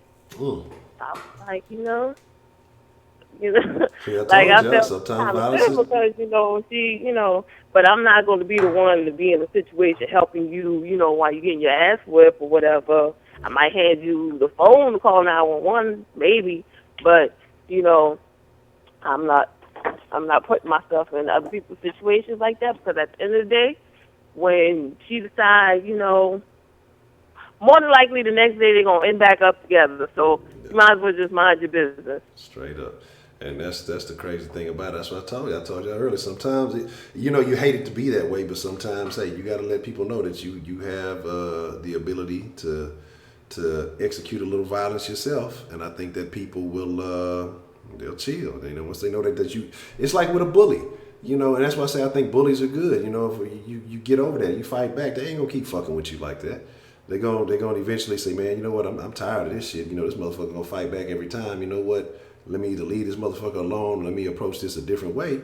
And you're not gonna have those same problems. But when you allow yourself to be a victim, when you allow yourself to get beat on and punched on, you're not fighting back. You're not putting up a fight. You're not doing anything to protect yourself. People gonna use you as an easy target. They will continue to attack. They will continue to abuse. And it's unfortunate that it's that way, but that's how shit happens. And it's bad when you got, especially little girls in there that's watching that and thinking that's okay. That's what a man is supposed to do and stuff like that. Like my kids, my daughters, never that. They don't even play that stuff with their brothers. My baby girl, I had my oldest son, he was sitting talking in her face, and he liked to, he just liked to pick with everybody. So he just was sitting in her face. They were like sitting in a circle. He was just sitting in her face talking, and she hauled off and slapped his ass. And he didn't even know where the slap came from. Yeah. Mind you, she's 10, he's 16. So there's a 6-year gap. Yeah. And my second oldest was sitting beside, him, and he was laughing. I was laughing, and I was like trying my hardest not to laugh. And I'm like, you don't slap your brother or whatever, like, But she was like, even though he was fucking with her, but he spit on her while he was talking, like spit flew out his mouth. So slapped the fire out of him. Yeah, that's so they'll be able to hold it on. Play that shit. Man, I don't see how some people resort to that shit and think that's not justification for ass. Man, you spit on me, you better be ready for everything that's gonna come with it. Like, your spit goes on the ground. That's for the toilet, for the sidewalk, for the streets. If you spit on me, that's like you telling me that you think I'm dirt. and I'm finna beat your motherfucking ass. Like words, I'm not so much, but spit is trash, filthy. It's excrement in my opinion. You're getting rid of that shit. That's something you don't want in your body, and you gonna man, fuck no, I can't. That shit to me. We finna have a different conversation. But okay. Anything else you'd like to add with my name? No, that was it. All right. Well, I appreciate you calling in and sharing your opinion. Okay, bye. All right, you have a good one. Shout out to my name. This my name will be opening up a furniture store soon, so you better start placing your orders now, so you can get some custom-made furniture, and get some of that exclusive shit. Oh shit! Hold on, where we at? Hold on. We look at y'all active tonight. What's the motherfucking deal? Who do we have calling into the den this evening? Shelly Long. Shelly. Oh, okay. I know we ain't got no story about that snap. I'm gonna leave you alone. I'm gonna leave you alone. You know I'm gonna give you a hard time. You know you and that keep pounding and all that. Sometimes the snapper got the fight back. No, I put in the chat that that I hit my ex-husband with a heel of my boot heel. Why? But I can't remember. But we didn't fight or nothing like that. But like he like forearmed me, like he like go on with that, with his forearm. Yeah. So I fell backwards. Right. And then when I didn't get up, I stayed down there pretending that I was knocked out, right? I was playing it off. So when he came over to check on me, when he reached over me, I took my boot was kind of laying in the corner. So I was reaching for the boot. And then when he came standing over me, I started hitting him with that damn boot. But look, he didn't hit me back because I think I scared him because he thought I was really unconscious. Yeah. Now, we didn't fight or nothing like that. We really didn't do anything like that. But I have 5 aunts. And my daddy used to say, you end up getting in their business, they end up they love the other person more than they love you, So when you get in the middle of their stuff, they end up hating you. And then I have a sister that constantly gets beat up. She's still with her husband. Constantly gets beat up with her husband. But I think she loves it. So, so it's best to stay out of those relationships and stuff like that. And we don't do violence. I don't do violence, and I don't like nobody hitting on me, and I can't fight a man. I know I can't fight a man. But in that incident, that's the only one. And then with my daddy and my mama, my daddy had a bunch of guns. So, so all he would kind of you let me know which gun you want me to use. That's what he would tell her. But they didn't physically, there wasn't any physical violence or something like that. And that's kind of the abuse. That's all that was. And that was it. So basically, you beat this poor man up because you got bad balance. Well, no, I wouldn't have been tripping or falling if he didn't forearm me. If he didn't put his forearm. Well, I think you know the situation. I'm gonna give you a hard time, but okay, I understand. But if y'all didn't, do you think that prevented him from it becoming anything more? Did he have any kind of did he show signs of being aggressive like that, and it just kind of halted right there? I mean, or is it just kind of a one-time thing? Well, I'm going to be honest with you. I probably was more embarrassed that I tripped and fell backwards. So I was kind of embarrassed that I fell backwards, really. It was probably a pride thing with me.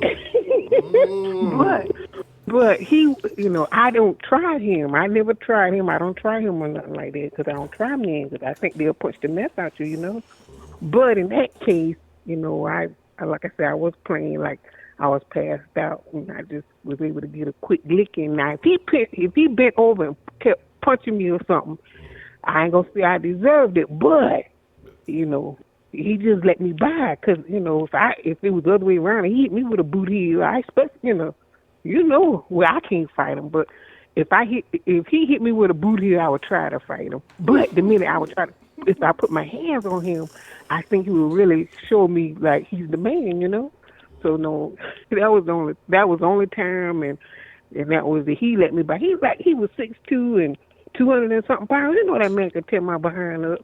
So no, that was a one time thing, and he knew my daddy had guns too.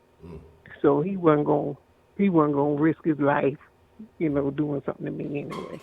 Okay. So but you said something that I definitely agree with. You said about getting in people's business and they'll end up loving the other person more than you. And that's that, man. I'm telling y'all. That's why I say, man, I don't. That's what my daddy said. My daddy said that he had got 5 sisters, and all of them had some kind of crazy dude or husband or something like that. And he said, "I ain't you with my sisters." I said, "Daddy, you ain't gonna do nothing about my sister." He said if she really needs something, she need to come to me and ask for herself. I know how it go. They end up loving the person more than they love you. So yeah. And fighting and all kind of fools. Ain't nobody about all that. I'm a lover. I ain't about all that fighting. Oh, you a lover, not a fighter. I can't tell. Man, I don't know. I be seeing you in that chat. I be thinking you violent. I be scared. No. That was probably a little manipulation and embarrassment. That's all that was. Okay. But if he punched me back, I wouldn't like it. But I ain't gonna say he should. But that was who that. That man was. I think he was more afraid that he probably hurt me.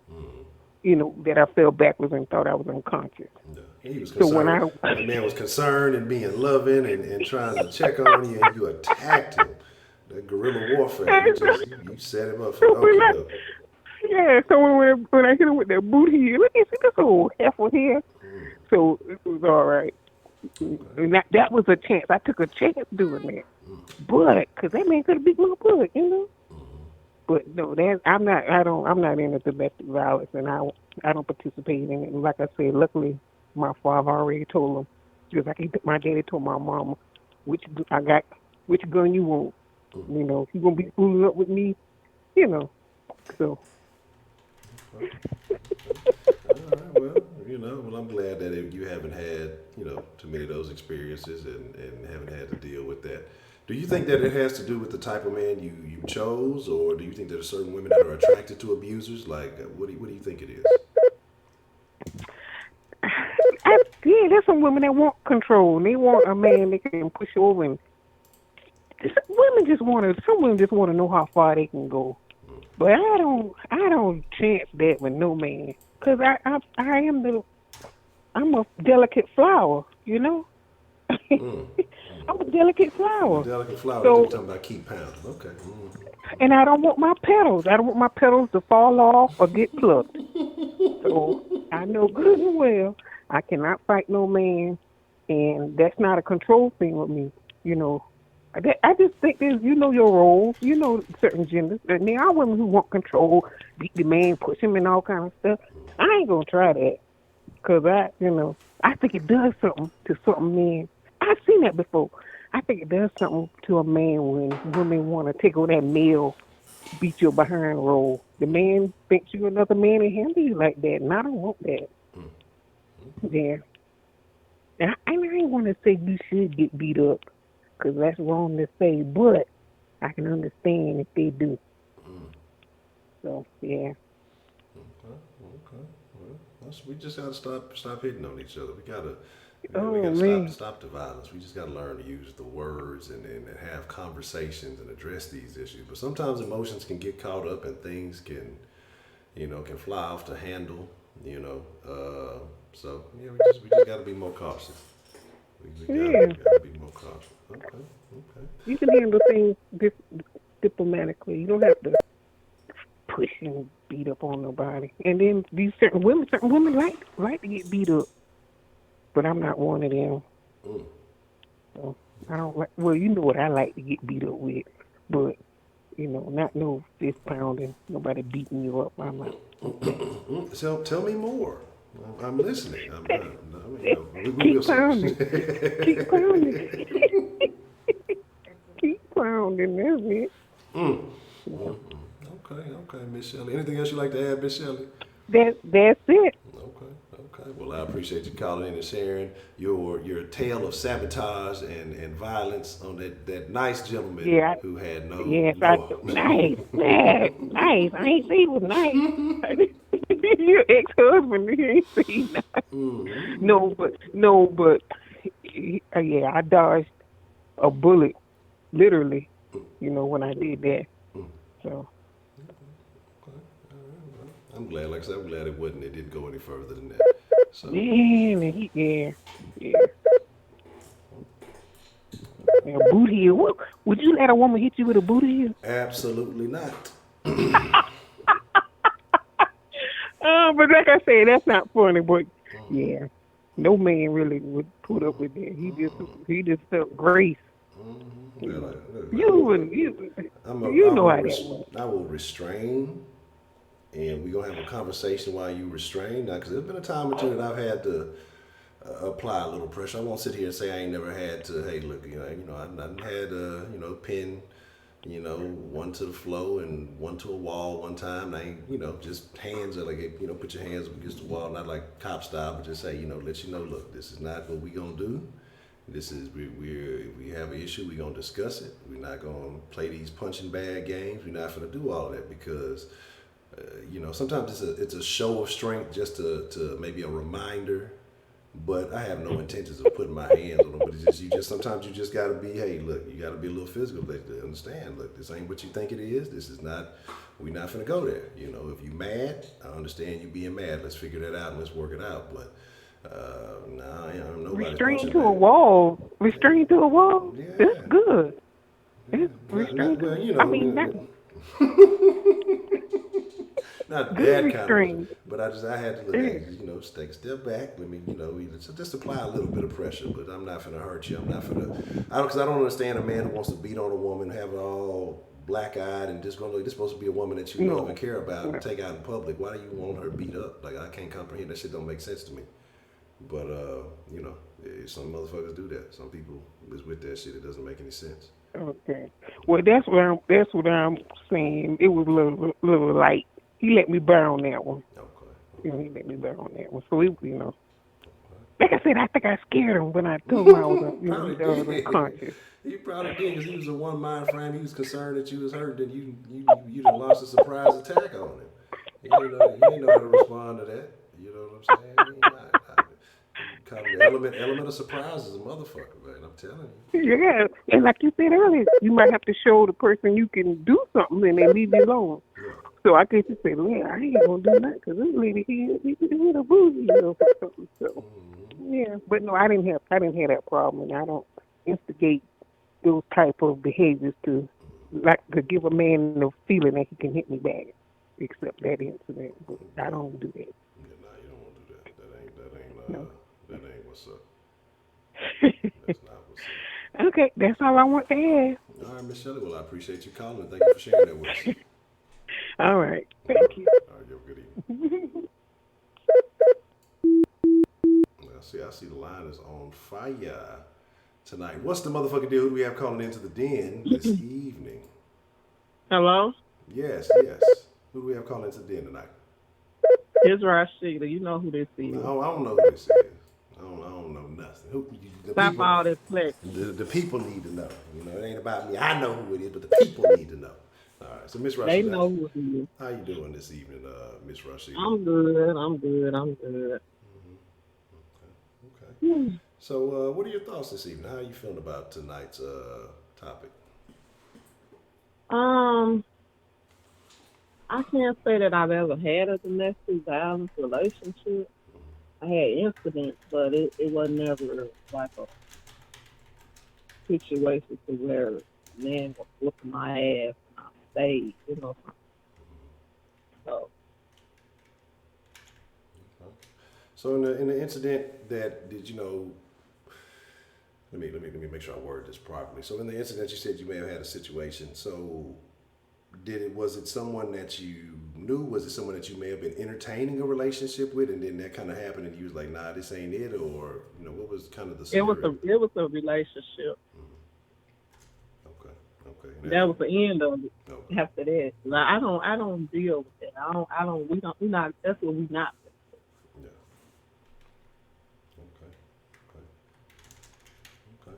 So, what was how did you go about ending it? Did you just stop making contact with the person? Did you kind of address it in any manner, or like how did you approach that situation? Pretty much after the incident, they had to go and block and delete. it's an understand. It should already be understood. Don't put your hands on me, not period. Because that's one thing. I talk a lot of shit, but I don't put my hands on nobody. So don't put your hands on me. Well, why do you think there are women that go back? They're in these situations where it's harmful to their well-being, but they continue to go back, or even men, I guess, too. But they go back to these situations where they're getting abused, either verbally or physically, or in emotionally, or whatever it may be. Why do you think people keep going back to that kind of stuff? There's no one reason. Every situation is different. Some go back for financial reasons because maybe they don't have a job or they dependent on the abuse. Some people stay for the kids because they're worried about how they gonna take care of the kids and this and that. And then some people, I just say they crazy because why else would you think it's okay to let this man or woman beat them? That's not love. Do you think? What do you think that comes from? Do you think they learned that from somewhere? Maybe they were abused as children, or they saw it in the household and they just figured out that's what it is? Do you think it's just something that certain people just have it in their characteristics? I don't always think you have to see abuse in order to stay in an abusive relationship. I think sometimes you can stay there because you want to be loved, and that abuser, you feel like he love you or she loves you, and you don't want to lose that, and you don't want to start over. But at the end of the day, that's not worth it because if they loved you, they wouldn't be putting their hands on you. Period. Correct. Correct. Oh, my name was. That's not funny, but just the way it sounds, it's skinny people can take a beat. What I Uh, wanted to say was, my brothers, they always told me, they said, you can call us one time, but after that, don't call us no more. yeah, So that let me know, right there. We'll help you out that first time, but you go back, you on your own. yeah. So do you think that And I never that actually had to call them for anything, but I can understand why people feel like that. Why you gonna have your family get in some shit and then you go right back to, yeah, yeah, people's families and got killed and shit behind bullshit mm-hmm, because you choose to keep going back to him. yeah, Now, see, in situations where your family, they offer you somewhere to stay, you and the kids, and people get on your feet. But it's a lot of families, out there that really care about their other families and really want to help you, see you doing good, see you win. But you want to let this loser come in and just ruin your life. no, And it ain't just your life, it's the kids. Kids pick up on that shit. I agree. So, So do you think your brother's telling you that kind of influenced the way that you approach the situation? oh, most definitely. Most definitely. Because I'm like, okay, I know she stay out that shit. You know what I'm saying? You talk your shit, but can't no man ever say I done hopped up in his face ready to fight or threaten him or I'm put my hands on him. Now I talk shit to you over the phone, and then when you get there, I be like, "What? I don't remember this conversation." Oh, yeah, I'm acting like Smokey with Devo. Okay. It's Okay. like I don't recall because see, the thing is that when you a woman and you hop up in some man's face like you a man and you swing on him and you hit him, it ain't no guarantee that he ain't gonna hit you back. You know what I'm saying? So don't even put yourself in that situation. Do you think a lot of women that And do so that it's feel like, like yeah, they just gonna be safe? That he, yeah, that too. And they really thinking they can whoop his ass at the time. So okay. Yeah, that's a no go. I remember seeing a video. I remember seeing a video, and this chick, I guess, I don't know if it was a dude, I don't know what it was. I want to say it was in Atlanta somewhere. They looked like, or it was either Atlanta or Cali, one of the places. They were having like a little, when niggas be pulled up all at the gas station, and it'd be a whole bunch of group of folks, kicking it or whatever. And it seemed like the dude yeah, was I saw out there, that. and she just kind I of saw that beat, video. yeah, she beat him up all over the gas station. Why don't you think anybody chimed in on his behalf? Why do you think everybody just kind of let it happen? Why do you think there's a double standard in Because situations like people that? didn't really see her lip punches as hurting him. You know what I'm saying? But when he hit her and knocked the shit out of her, I think he hit her so hard she fell onto the wheel of the car or something like that. You know, so a man punch to a lot of people is way more damaging than a woman punch. Okay. So, Yeah, tough. That's tough, man. All that. and then people a lot of times people see women as more fragile than men, you know. So. But they should have stopped her though. Yeah. That's my opinion. They should have stopped the shit instead of letting it go on. But it was entertaining when she was doing it. You know what I'm saying? Yeah. And then that's what's Like even watching the video, I was like, it's quite interesting. But when he put his hands on her, I was like, oh hell no, you didn't. Like look what's wrong with him. Well, don't you think men eventually get agitated too? Because now, I don't know if we're talking about the He same. Because the took one, a lot though. yeah, because You know what? He really took a lot though. Yeah. But he should have just kept on walking off and getting in his car and leaving at that point. Yeah, because I'm trying to wonder. Maybe I don't know if it was an extended clip or one. Because I didn't see the one I'm talking about. I didn't see him hit her back. But I remember he was like sitting in his homeboy car. He was sitting in somebody's car. And she came over there hitting on him, and he kind of like got up and walked off, and she was kind of following behind him. Now it seemed like it was one chick who was going halfway wanting to jump in and stop. But you see in the background, this man held her back, was kind of like, "Nah, don't get involved in it." And she was just kind of wailing. So when I saw I don't like I said, unless there was some more to it. He didn't ever hit her back. Maybe he's talking about two different videos. Because the video I'm talking about, he uppercutted her ass. Oh no, I didn't see that. Like I was like, damn, when he was through with her, she looked like she had been drinking. You know how a woman fall out on the floor drunk? That's how she looked. Yeah, no. I felt bad for her. I was like, God damn, I know you hurt. Yeah, now this is the one I seen. Like he ain't ever hit her back. She was kind of a bigger girl, and he was kind of a slim dude. And then she was just kind of. Now we're talking about two different videos. Okay. But this lady, she was kind of small on the small side, and he was a little big. Okay, yeah. Nah, this was a different one, yeah. Cause she was. I mean, she hit this nigga probably about. It seemed like 20, 30 times. You know what I mean? And I think he hit her so hard it knocked one of her damn shoes off. Oh. I was like, Cinderella. Lord. Yeah, like, Lord, geez. Yeah. And so, and again, but like I say, either way it go. But like you said, though, even in the same one you saw, so that's multiple incidents that the people find it entertaining when it's going on one way. But then when you flip the script, it's, oh, no, you tripping, you doing, this, and this. But again, y'all could have easily prevented it from getting to that point. But it was funny, until somebody. And then, like a lot of times, you think the man is guilty or something. Like he might have been cheating on her, or you think he's getting what he deserves, or you don't really want to get involved. But like when you see a man fussing at a woman, you don't think she did nothing. Yeah. Why do you think there's why do you think there's a double standard like that? Because we have more of a problem with domestic violence and the woman being on the receiving end of it. So. Okay. It is bad either way. Grown folks don't need to be punching on each other. That's what I'm saying. Both parties, keep your hands off each other. That's the best route to go. Keep your hands to yourself. Yeah.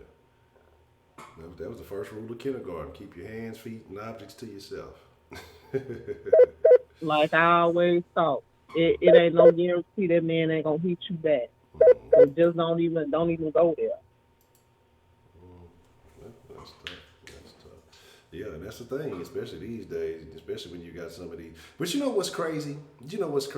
And I'm taking it to the left, that people will allow a tranny to fight a woman and not say nothing about it. Like it's A-okay. But that's a whole man right there. Like people won't say anything about it. They'll like it's okay. Like a tranny fight a woman, they'll sit there and watch the shit and like it's all kosher. But as soon as I guess the wig come off or whatever else, however that works, then it becomes problematic. Like that's the crazy shit. They don't like to see a tranny getting fought by a man either, though. Yeah. Because they feel like he's fighting a woman. Yeah, like a semi-woman. Yeah, well, why are human beings so thrown off? That's some crazy stuff. That's some crazy shit, yeah. That's tough. But I don't understand sometimes why people don't intervene when they know it's not gonna really put them at risk. Like there was an incident with my neighbor and one of his baby moms. He was outside and he was choking her Mm, over the banister, over the porch thing, grill, or whatever. mm, Why do I got to come off my porch to stop him when he had friends outside observing it? mm, You know what I'm saying? Males. I'm yeah. like, they should have been one stopping. Why do I got to come to her damn rescue? You know what I'm saying? He all of 6 feet tall and she about 5 feet tall. Look like she weighed about 120 at the most. Mm. Well, shit, they probably doing it too. If they accepting that behavior, they doing it too. They probably And engaging too. then he found now they wasn't even together no more. Mm, that was, And and um and I'm like, ain't y'all done? And they like, it's not they did. mm, I was like, yeah. but you know what? Me and him had a talk after that, and he thanked me. He said, I really do appreciate you stopping me from doing that. So that Man, made me feel because good. man, because you got stripes. You But don't I want that feel plexi. that, Man, we know Rashida run the streets, and if he would have crossed you, he'd have ended up somewhere in what's that river y'all got over there? but you know what? The funny thing is, I think they would have came to my rescue if he had grabbed me more so than her. Mm, I'm like, that shit crazy. okay, That is crazy. that's tough. But then again, it may be again because like I said, But there's you know what? He didn't look the same. You know what I'm saying? He looked like he had rage in him. Like he didn't look like he was the same person at the time of the incident. yeah.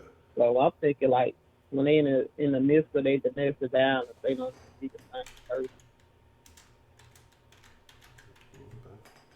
And like I say, because it's a reason, like I say, why I stopped. I'm gonna talk about it in a minute, but I can see why maybe not, but you if you even give a damn about your homeboy, you don't want to see him caught up in them type of situation. So the smart thing would be like, Right. man, chill out, and then get off the bullshit. Right, because somebody could have called the police on him or something, or she could have called the police on him, Yeah, you know. He wasn't just like play choking, he was like choking. yeah, yeah. And then I'm like sitting on the porch, I'm like, I want to mind my damn business. Yeah, I mean, when somebody's doing something so outrageous, you can't help but to chime in. But it could be a dangerous situation sometimes trying to help people out. You Cause know? And I understand why people don't jump in sometimes, because sometimes woman, you try to help her, she end up fighting you. yeah, man, Or you either hit her man or whatever, I'm telling you, So, man. I'm telling you, but shit. I just been thankful that my girl cousins ain't never called me talking about they man jumping on them. Shit, don't call me, shit. Call the police. Yeah, Shit. What can I do? If yeah. you can't whoop his ass by yourself, what you want me to do? Shit. And I've heard people say because that why they don't call is because they got more of a fear of the police. The police ain't the ones whooping your ass in that moment. That's the motherfucker that's harming Right. you. You got to do what you got to do. But it is Right. what it He's is. a threat. He's more of a threat than the police. Shit. Yeah. At that point. But people gonna justify their actions for whatever reason, and they gonna make it make sense to them, even though the rest of the world don't see how it works. But that's them. That's them. Mm-hmm. All I right, had a Miss Rashida. friend. She's always in some domestic violence relationships and stuff like that. I just couldn't understand because she, a good person and everything, and the way she was raised, she wasn't raised like that. Hmm. So I don't know where she got that from. That's okay. Yeah. You know what I'm saying? So you think that maybe there's some underlying thing that attracts her to those type of relationships that she's constantly going to something like that? I think she has this need to be loved, especially after her mother died. You know what I'm saying? That was her rock, and it seemed like she kind of spiraled after that. But she was still dating losers before that. Mm. Okay. and she, good woman, work and take care of the bills and cook or clean. I couldn't understand it. Like, why are you even being bothered with these men? Yeah. That's just like pretty much just leeches onto you. Like, That's a tough thing. I mean, I don't know. It had me thinking at one point she was like special. Man, I ain't saying that for no joke. I'm like saying it like for emotions are a serious. Like, motherfucker though. Emotions are a real motherfucker. They can have you. It's a lot of factors I think that can go into it. yeah. And people think that over All I somebody. could do is pray for her. People I think would that you're never that cut passionate that ties you with care her because about she's my friend. I mean, she's still gonna be my friend.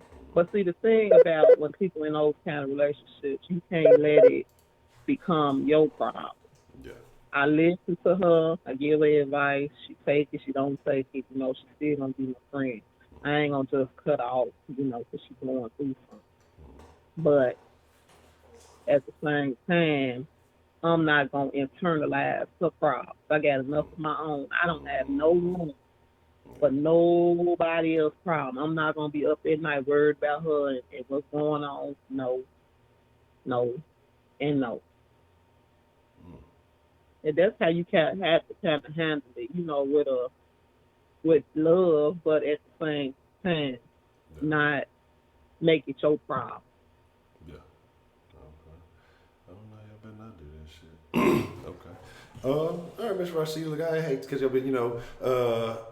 give Miss Rashida some special love. So y'all time Nazis gonna have to, raise up off me. But I'm gonna allow one or two more calls to get in here before we wrap it up. I see a couple of folks that's been trying to get in, but I definitely agree with you. I was the one trying to get in for the longest.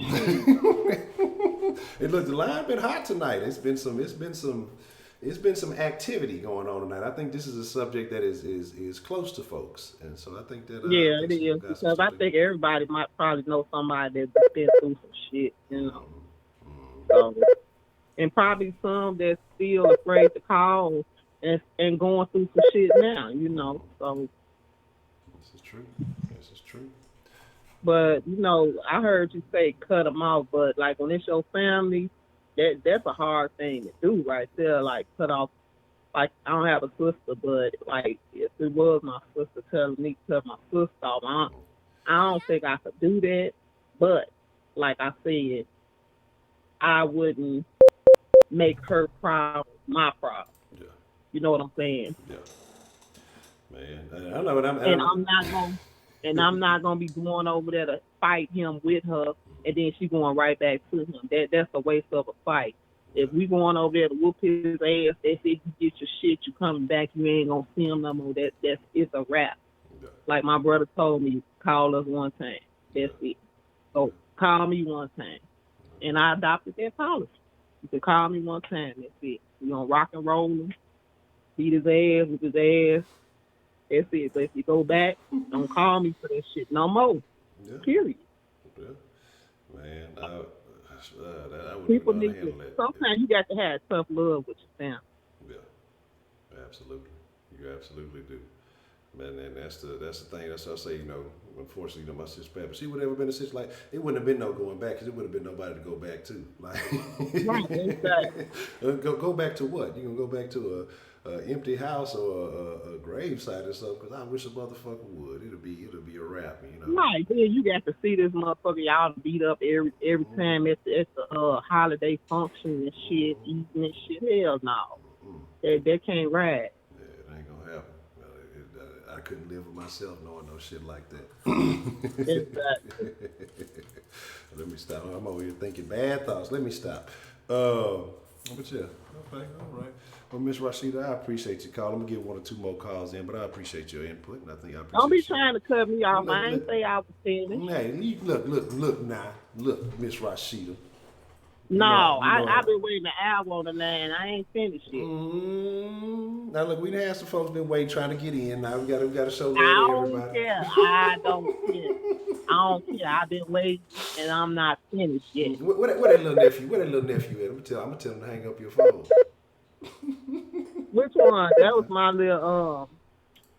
little nephew friend from across the street too. He's so loud, but he Puerto Rican. What that got to do with anything? That's racist. Hmm. That's racist. Why you gotta be loud because he Puerto Rican? I mean, not Puerto Ricans are loud, but why you gotta be loud because he Puerto Rican? You know? But he was the one making the noise. That was my nephew. My nephew is a little quieter than him. He's loud. Mm, He come in, he open the door, he don't knock and shit. He a little good. mm. But I love him just the same. He all good though. That's tough. That's tough. So yeah, you look. Well, I'm gonna get off the line. Let somebody else call. Okay. Well, Miss Rashida, I appreciate your call. Let me find out you the cool cup lady. You got all the cool cups for the kids in the neighborhood.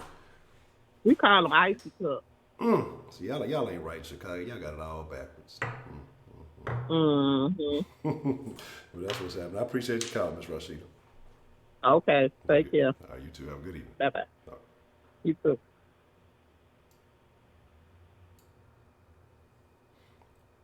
All right. I know it's a couple of y'all been trying to call in for a hot minute, so I will take a couple more because I know it's a couple of ladies been trying to get in, and I definitely want to hear your story.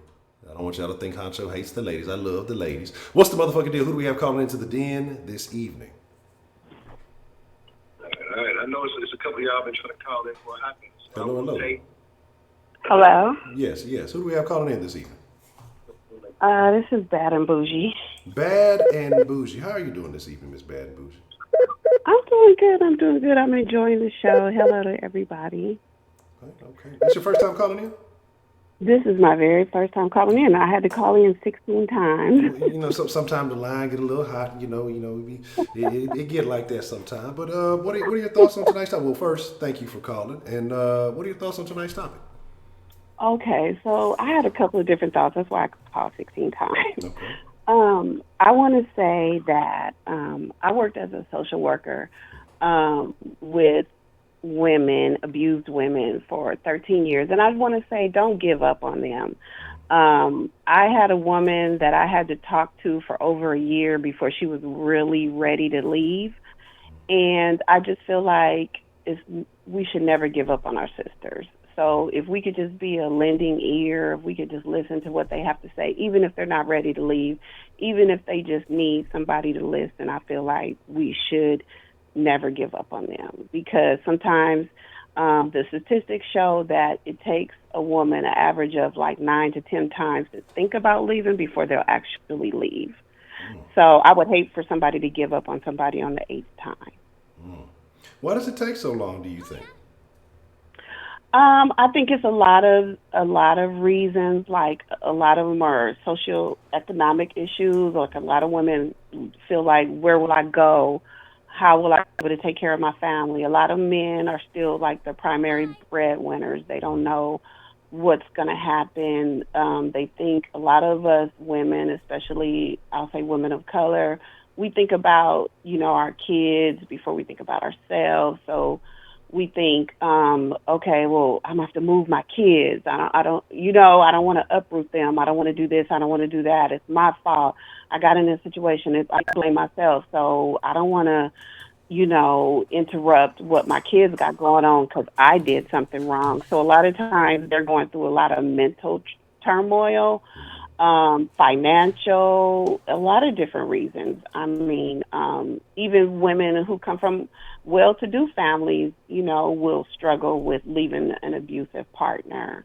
So I just, I may be a sucker, but I just feel like we shouldn't like say, okay, well, I'm tired of hearing it. He beat your ass 4 times, so don't call me the 5th time. That 5th time may be that one time where they ready to go, or they about to get killed, or whatever.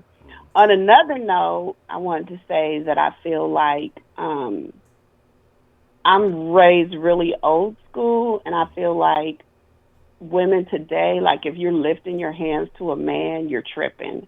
Like I was raised like you never cuss at your man. You never, definitely in my upbringing, my family, you never raise your hand to a man. And I was just taught that when you just scream and yell and fight a man, that he gets closed off and he doesn't want to listen to you no more.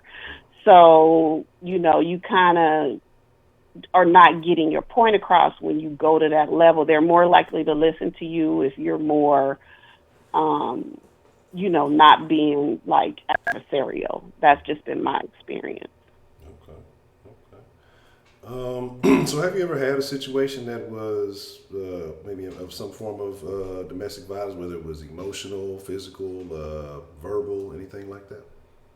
Now, see, I wanted to mention that too. I'm glad you said that because that's such a good point. I think somebody else touched on it a little earlier. And I want to say sometimes that, I'm in my second marriage, but I found that, like, sometimes emotional abuse can be worse than physical abuse. For example, a bruise is going to heal in a couple of, weeks.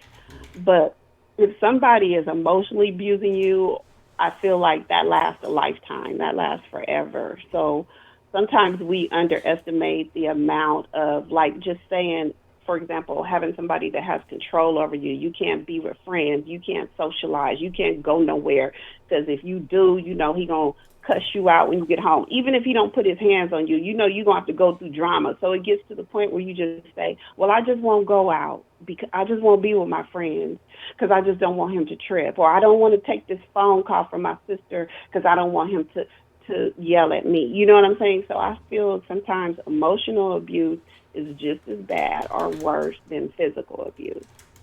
Okay. Interesting. Quick question, Miss Bad and Bougie. Mm-hmm. What are your thoughts on polygamy? That's like being married to a gang of people. Not necessarily a gang of people, but you have one primary, and then you may have additional wives. I feel like the only women that would be involved in that is women with low self-esteem. That's just my opinion. Now, I know people will feel differently, but I feel like I'm enough for any man. So if you want additional women, then you probably just don't want to be with me. That's just not my thing. I feel like women who would settle for being number, one of many or one of two or three or four, whatever.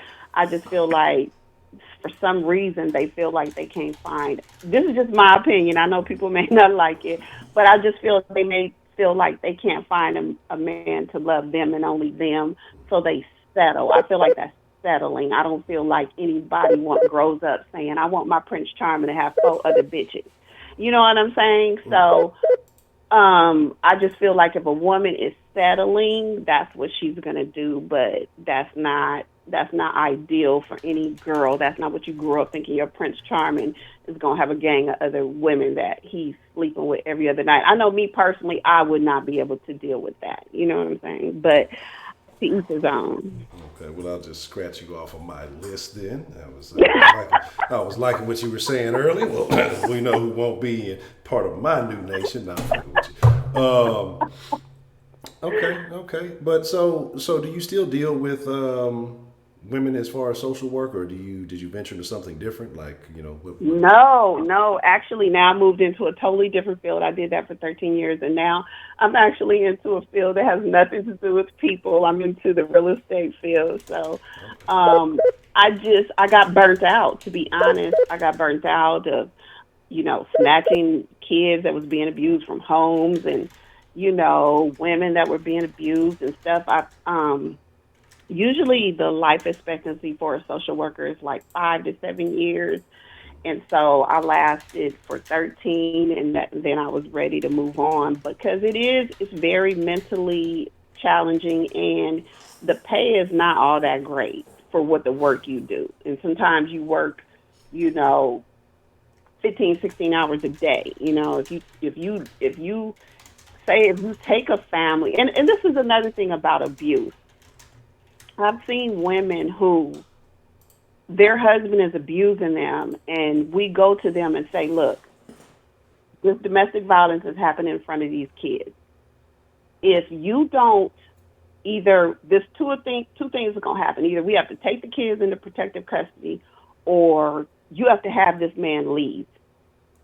I cannot tell you how many times the woman chooses the man over her own kids. This is true.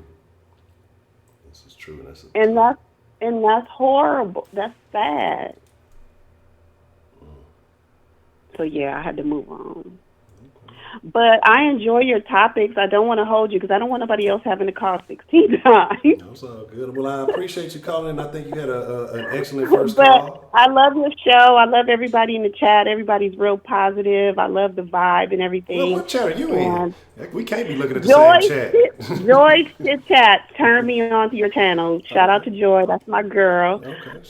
And I'm glad I found it because I really enjoy everybody's real positive, and I love all the opinions of everybody. So thank you for taking my call, and you guys have a good evening. You too, Miss Bad Bougie. I appreciate you calling, and I appreciate you tuning in. Thank you for calling, and you have a good evening. Also. Okay. Bye. Okay. We'll take one. I know a particular lady has been trying to get in, and then I'm gonna share my story. We'll wrap it up after that. Yeah, look, I'm taking notes. You know what I'm saying? Just in case when I gotta have this conversation with Lady Honcho, we gotta have a discussion. Who is this calling in? What's the motherfucking deal? Who we have calling into the den this evening? Yeah, man. I was gonna try to make this brief, and I was gonna try to call back in earlier, but no, this is just piggybacking off my last call. Ms. Bell, like I don't know if she's still in here, but I just want her to elaborate on what is it that I need to learn. Now, look, I'm not trying to start any mess, and I'm not saying that I don't need to learn anything because she's right. I am pretty young, and I do have a lot of learning to do. And I also am aware that I made some comments, some jokes that people may find offensive, but not that should be taken serious.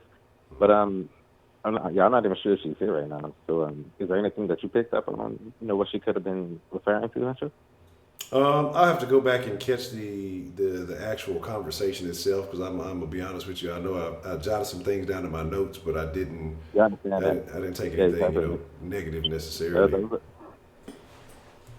Yeah, I was trying to call in a lot earlier, but I kept getting beat out. It's fine. Like I'm not bothered by it or nothing. But I don't mind learning anything.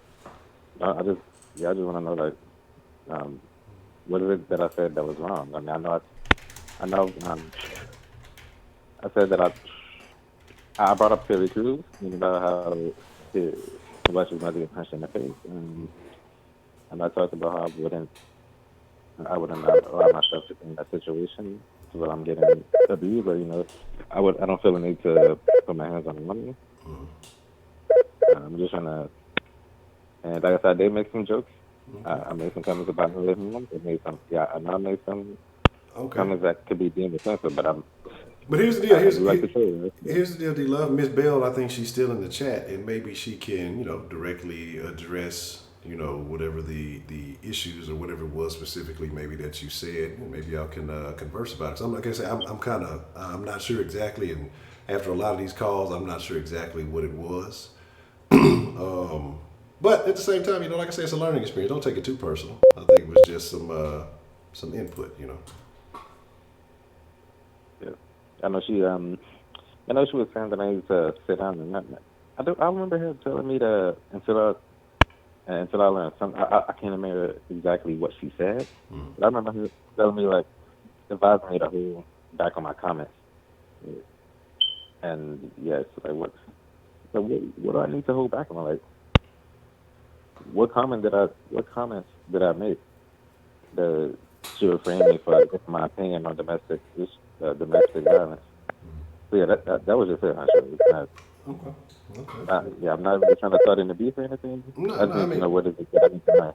No, I mean, if you're genuinely concerned about something, there's nothing wrong with that, and I want to address that. But like I said, I believe she's still in the chat, and you can ask her directly, and she can maybe she can address that for you. All right, I appreciate it, Huncho. I appreciate the call, D-Love.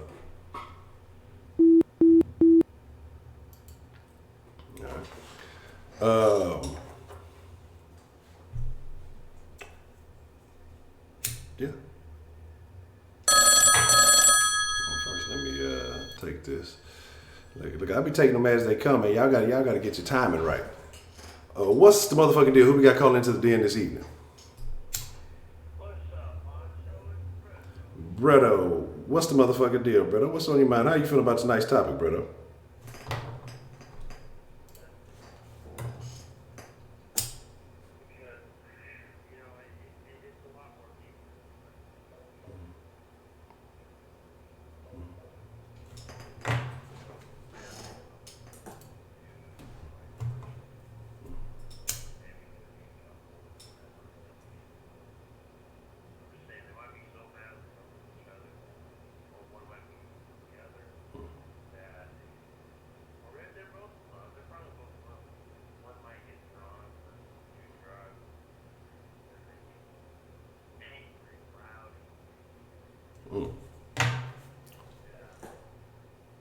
But they keep going back to them because they're in love. Because they are in love, though. That's the weird thing, though. Because they are in love. You can't fucking say they're not in love because they are. They really are.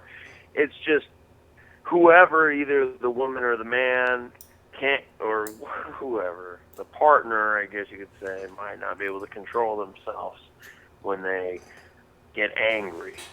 That's what I'm saying. And it's horrible. Yeah, I know it needs to stop. The relationship definitely needs to stop. But that's what I'm saying. Like, they're in love. Like, they don't want it to end. Either one doesn't want it. And sometimes the other one might, like you said, somebody brought up they have kids, so that might keep them together too. But it's also like they're still in love with their partner. You know what I'm saying, Honcho? Mm-hmm. What do you do? It's really hard. It's a lot harder than people want to say it is. Okay. Like, what do you do in a situation like that, though? Like, how do you help somebody if somebody's personal or that you know personally is in a situation? It's happened like to me before. Oh. My ex-girlfriend used to hit me a lot, dude. And yeah, and it was like, I mean, I'm not gonna fucking call the cops or anything, but it was fucking irritating as shit, dude. Because like whenever, cause I told you about that, Honcho. I mean, I don't know if I went into detail, but I told you like I had a girlfriend that like, when she would get mad, she would hit me like if I swore. Yeah, I remember you mentioning that. Yeah. Yeah, that's what I'm saying, bro. Like every time I would say some sort of any kind of, and you don't get it because I'm from California, you know. And she was a traditional Latina, so she doesn't cuss or anything like that. You know, her parents used to hit her when she cusses, so she was like, okay, well I'm gonna hit you. And it's just like, bitch. Like, at first it was cute, like, oh, you're a hot chick, but after a while it's like, bitch, don't fucking hit me. You know what I mean? Like after a while it starts to get on your nerves, bro. Like just getting smacked for saying fuck. Like, god damn it! Like let's say something really bad happens, you're in a bad mood. You're like, fuck! And then she'd smack me.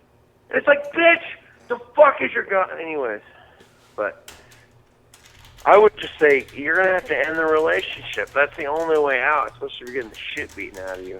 But about Sean. Did she call up today? No, but Sean did not call today. Oh, I hope she's listening though. Okay. Cause she was talking some mad ass shit about me yesterday, bro. How so? Nothing. What was that, Honcho? I said, how so? I think she seemed... Well, she was saying, like, I was racist and shit, bro. Because she was talking about me when she was talking about that caller before. Yeah, dude, that's an insult, bro. Like, you don't call somebody racist. Like, especially, like, in California, that's like a death threat, bro.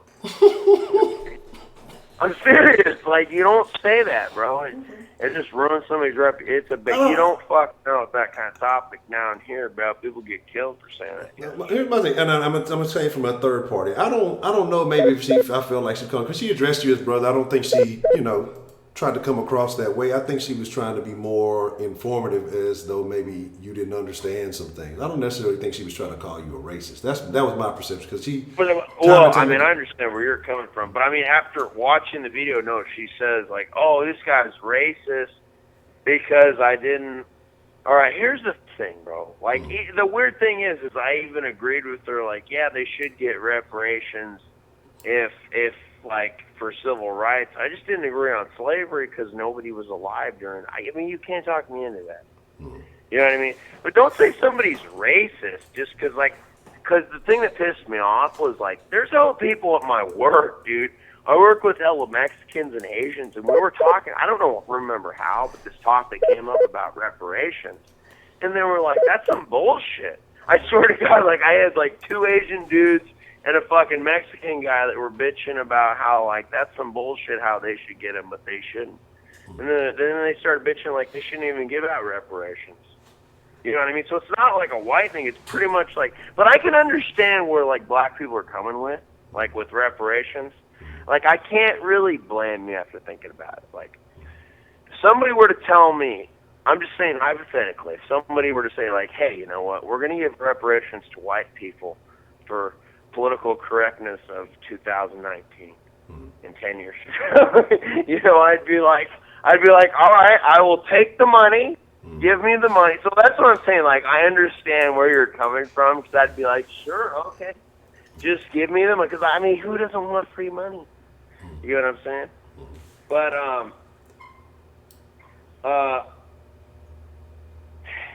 like, I mean, I just didn't want her to think like I mean, I'm not racist, bro. You know that, right, Honcho? Like, I fucking, you know that, right? Yeah, I agree. I don't think you're racist. I think you started. Yeah, I wanted to shout out to Sean too, because she woke me up. She woke me. You know what? I'm sorry, Sean. I didn't know that if you're not black and you don't support reparations for black people, you're racist. I didn't know that, so I'm sorry. You woke me up. You really woke me up. I was tired, and you woke me up. Give me. But I know I tried to virtue signal as much as I can just to show you I'm woke. You woke. Okay. Well, somebody said that she was talking to Savage Donald. Okay. I got a question for you though. I have a question for you though, Bruno. You said you have these conversations. I don't want to offend anybody. Before you say that, like, I don't want to offend anybody though, because like, I didn't really want to bring this subject up again because she made such a big deal about it in the last fucking episode. I kind of have to bring it up, but you know what I mean. Like, anyways, what were you gonna say, Honcho? But I'm saying, you say you have these conversations with your coworkers, right, about certain things, and you said, you know, you have some Hispanics and some Asians. How do they feel about the situation with the Democrats in there, you know, wanting to let all the illegal immigrants in? Like, what are their thoughts on that situation? Honestly, it's really fucking bizarre. You're gonna trip out, Honcho, because dude, I work with a lot of Mexican guys, and that's why I tell my mom, you got to be careful what you tell people, because, dude, they were telling me, like, dude, they were telling me this story the other day. I don't know if I told you this, but they were saying, why do people build fences? Why do you have a fence in your backyard? And I said, yeah. And they said, why do you have a fence in your backyard? And I said, to keep people out. And they said, yeah, why don't they have a fucking border? You know, and I was just like, what the fuck? Just out of nowhere, this dude, I mean, he's my friend and all, but I mean, like, he's like a Mexican guy, right? So I'm saying, like, even that's what I'm saying, a lot of them are Trump supporters too. It's really bizarre. Okay. You know what I mean? Like, but I mean, I can understand why. Hillary sucked. You know, their party's fucked. I mean, but that's a whole other topic. But do you think it's different, a different view from the Mexicans who are here legally as opposed to Mexicans who have come across illegally? Yeah, there's a big difference. Definitely.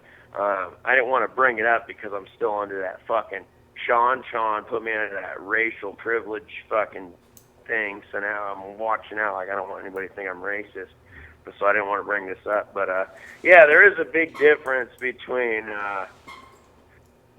like a lot of the Americanized Mexican guys, I guess you could say. Like, they're more Trump supporters, but like my ex's family members, they're probably not as much. You know, like the first or second generation Mexican, probably not, but like the ones that have been here for a long time that are Americanized. Like, I have a lot of friends that don't even speak Spanish. Okay. What about the Asians? Are they Trump supporters, or are they going for Andrew Yang? To be honest with you, I haven't really. I mean, I have a few Asians.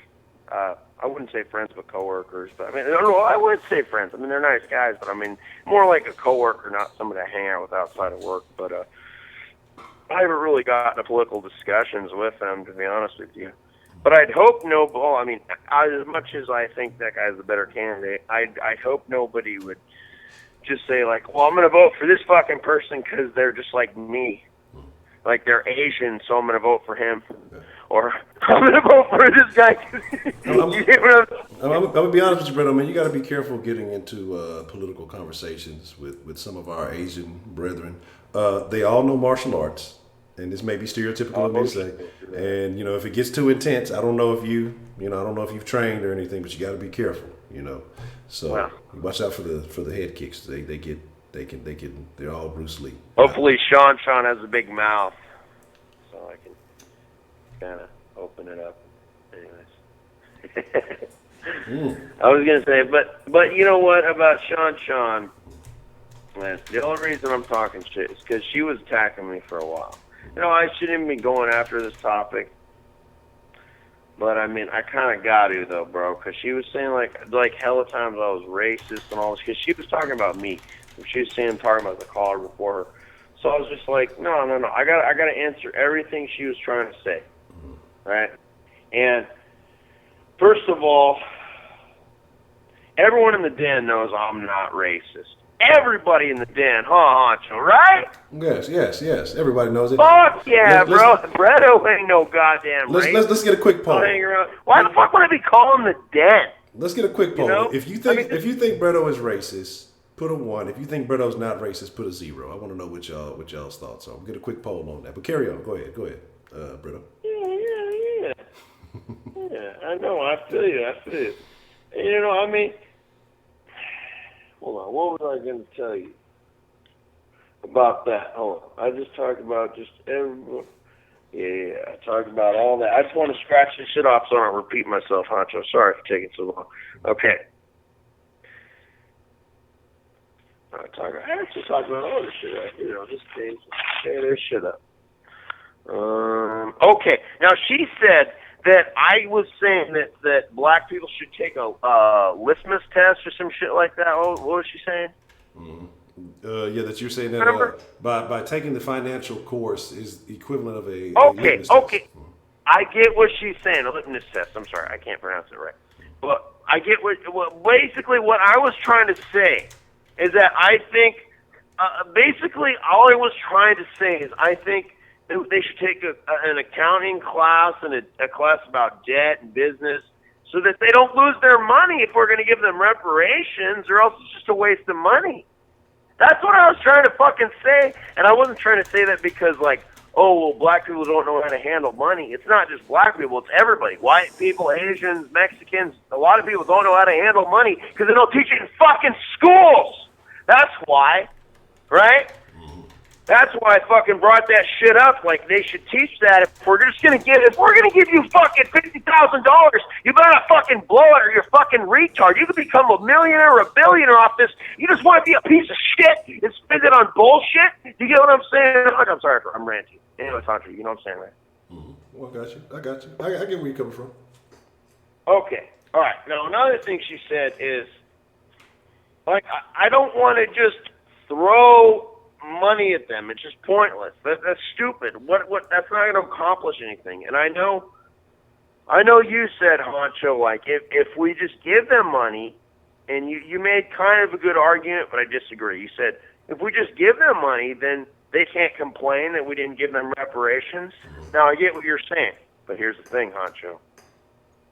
People are always going to bitch about it, though. Even if you give them money. You could give them $1 million, but they're going to lose it. Not everybody. Some people are going to be geniuses with their money, like I would. You probably would. Some people would be smart with their money, and they'd, invest in the stock market, or they'd start a business, or do something smart with their money. But then most people wouldn't, because they don't know how to handle money. You know what I mean? They'd spend $1 million on stupid ass shit. I'm just saying, if we were to give all black people $1 million, hypothetically, you know what I'm saying? A lot of people just spend it on stupid ass shit. You know what I mean? There would be some smart people that would benefit from it, but most people wouldn't, because people don't know how to handle money. And that's what I was trying to say. That we should teach, if we're going to give you this money, you should know how to handle it so you could benefit your community. You could grow, the black community. That's what I was trying to say. But fucking Sean's a stupid fucking retard, and it was saying Breto's racist. when Breto's done more for the black community than you ever will, Sean. Suck a fucking dick. Whoa. So what have you done for the black community, brother? What have I done? I just helped him all out right now with all that plan. What was I talking about again? Talking about, I just talked about that. Oh, fucking Honcho, man. Talking about that plan, bro. Okay. Well, where were you at, Honcho? But I mean, like, I love the black community, bro. You know what I mean? Like, I'm not racist. I've always tried to help out the black community. Okay. You know what I mean, Honcho? Okay. Bredo hasn't done anything. He's tried to help out everything he can. You know what I mean? He's giving all these resources. He's doing all these investigations. You know what I mean? He's doing it. Like, how can you hate fucking Bredo? What has she done for you? She just hates Bredo. She says he's raped. But, I mean, you know, maybe she was drunk. I don't know, man. But you want to know something, bro?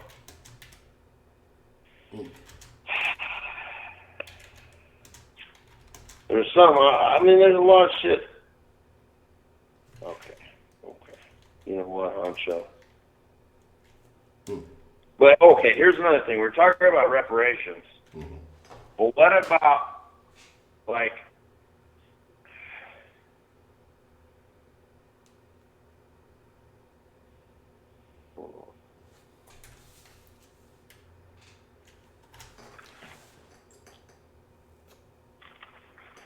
what about ancestors of black people that owned slaves, though? Well, yeah, I mean, that's the thing, though. And that's what we were talking about last night. You know, do they get disqualified?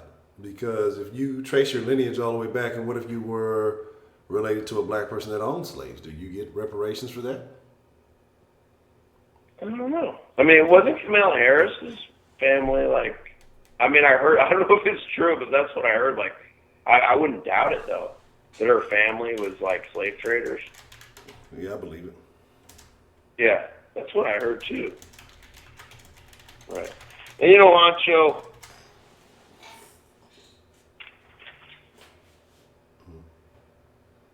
you know what, I was going to say, she was saying that I'm racist, but do you know what a racist is? A racist is a person who's saying that a person that doesn't support reparations is racist for 200 years ago.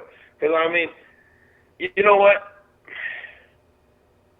Most people that aren't black don't support it, though. Like I said, I'm saying, I know a hell of people that say that, and I know I'm not trying to piss off black people, and I'm sorry if I do, because I love black people. You guys might not agree with me, you know. Oh, and another thing, she said that I was using the black percentage thing. She was, I was only saying. Remember how she was like, oh, well, you know, if you're this percent black or that. Remember when I was telling you that yesterday, Honcho? Mm-hmm. I was simply trying to say that they're going to use this if they do implement it. They're going to use a black percentage, like how much you are or are. It doesn't mean I agree with it. You know what I mean? But it's going to be used by reparations. That's what I'm saying. And I think reparations are going to happen, but it's not going to be very much. I really don't think it is. And I want to ask Sean another thing, though. I want to ask her one thing. How much money do you think black people should get for reparations? That's my question to her. If she calls back, please ask her that. And another thing is,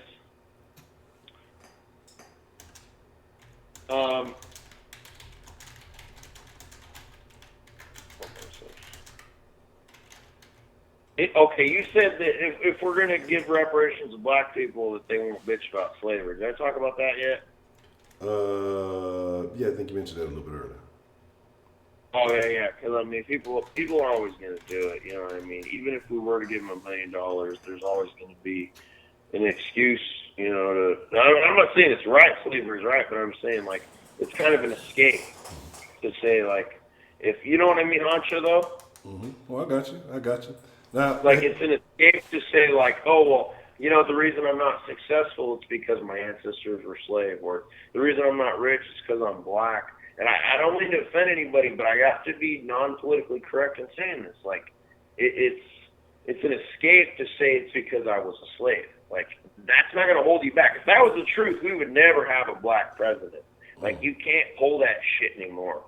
It won't work. And hold on. Instead of focusing on the future, we need to learn from our mistakes. Stop dwelling on the past and repeat the same fucking mistakes. You know what I mean? Like, white people have done shit I'm not proud of. Do you think I'm like, oh shit, that was so cool back in the day when white people did that to black? No, fuck, do you think white people actually fucking want to think that in a positive light?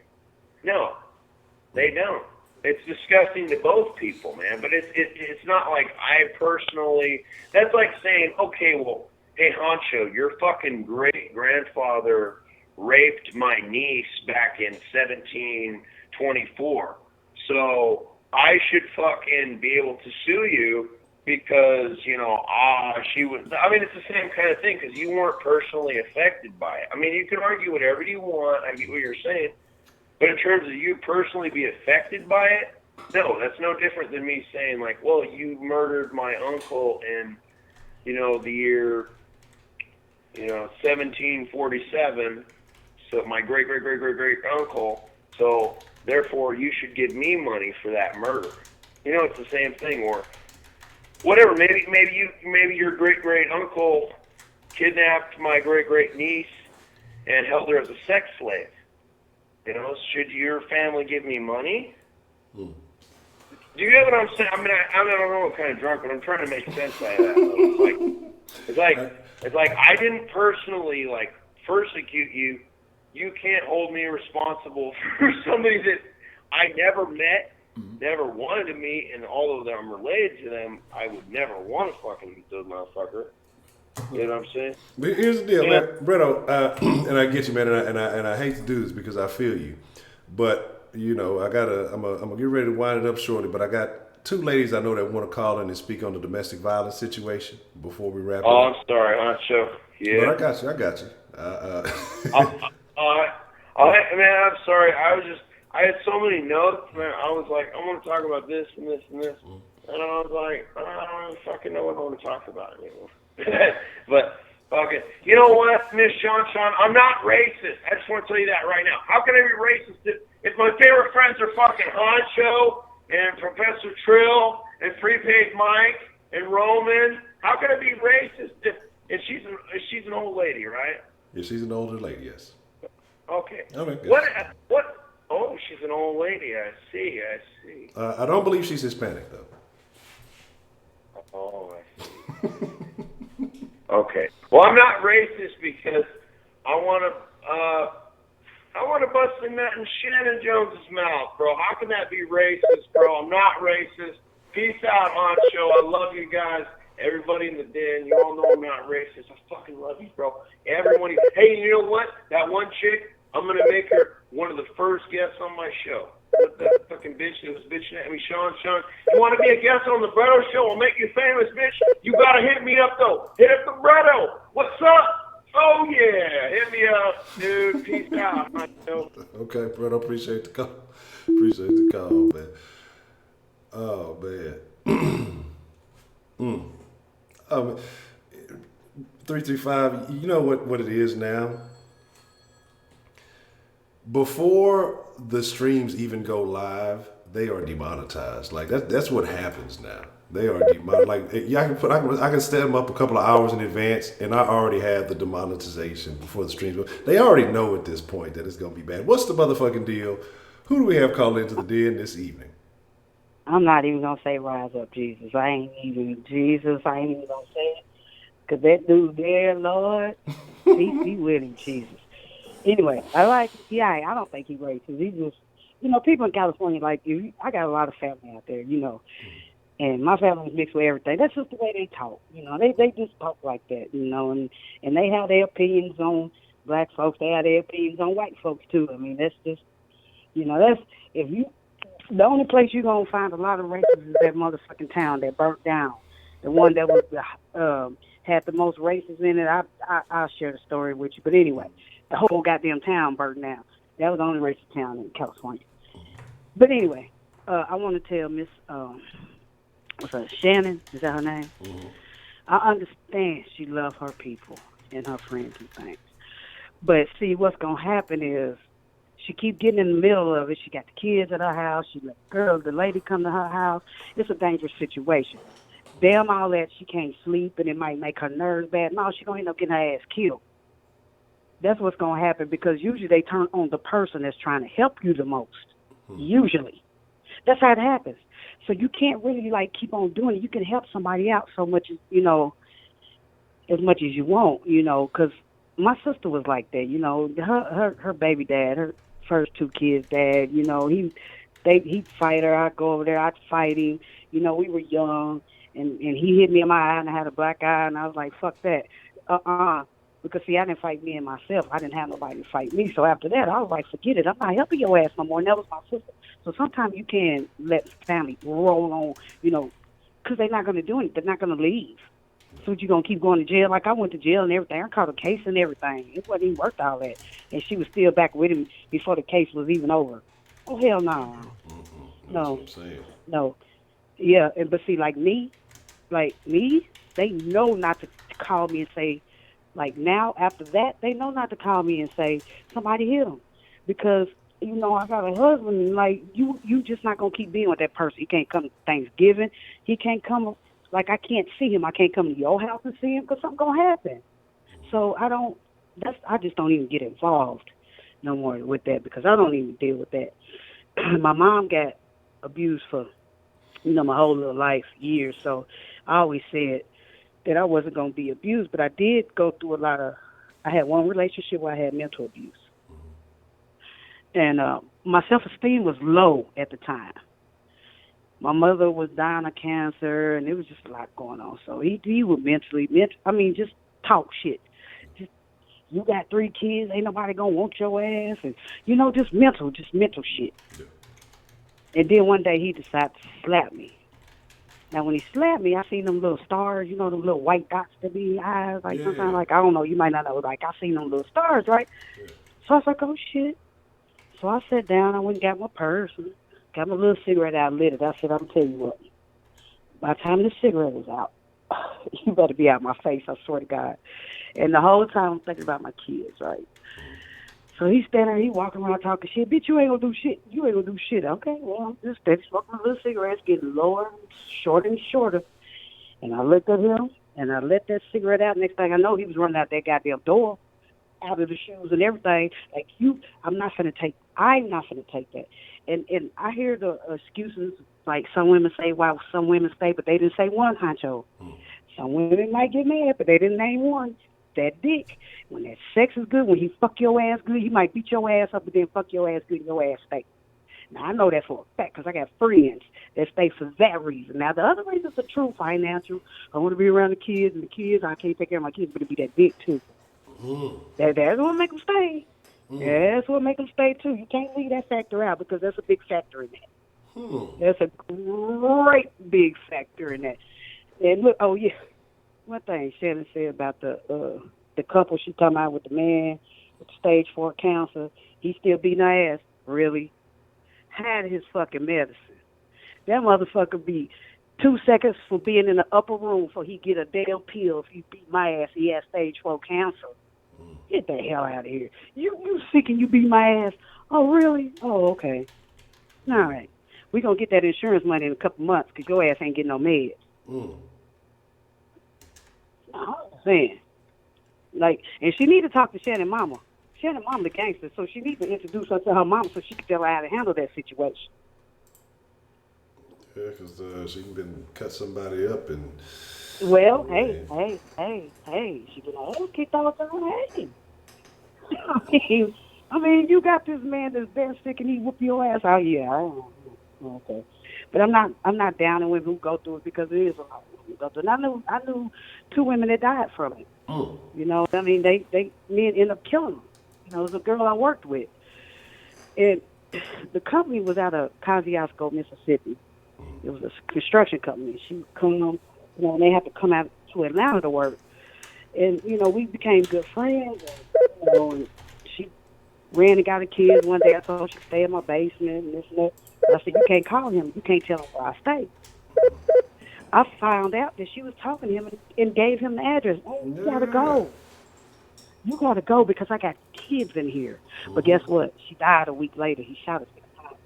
I didn't feel, let me tell you, people like, it's okay. Do you feel bad? No, I don't. Because that man would have came in that house and killed all of us. Yeah. So no, I don't feel bad. I'm sorry it happened to her. But she had a way out. She was in a whole different state. He was in Mississippi. She was in he had no clue where she was. But she let him know. So I'm like, you got to go. You can't, no, because I told you. Stipulation, you stand with me. You cannot tell this man where you stay. And she told him, oh, you got to go. You got to go. I felt bad that she died, but that she went back. You want to kill me and my whole family because you want to bring him to my house? No, ma'am. No, ma'am. It's a serious thing. Oh, but I am going to touch on the women and abuse. And that video Rashida was talking about, Rashida, that was at that club. She had on that white dress. He was trying not to hit that girl. I'm going to try to find that video for you, Honcho. He took a whole lot. A whole lot. He took a whole lot. Then finally he knocked her ass out. Look, I don't feel bad because what I told my girls from the time they was little, don't hit a man. When you hit a man, you be ready to fight like a man. Because all men don't believe in not hitting women back because they will hit your ass back. So don't put your hands on nobody.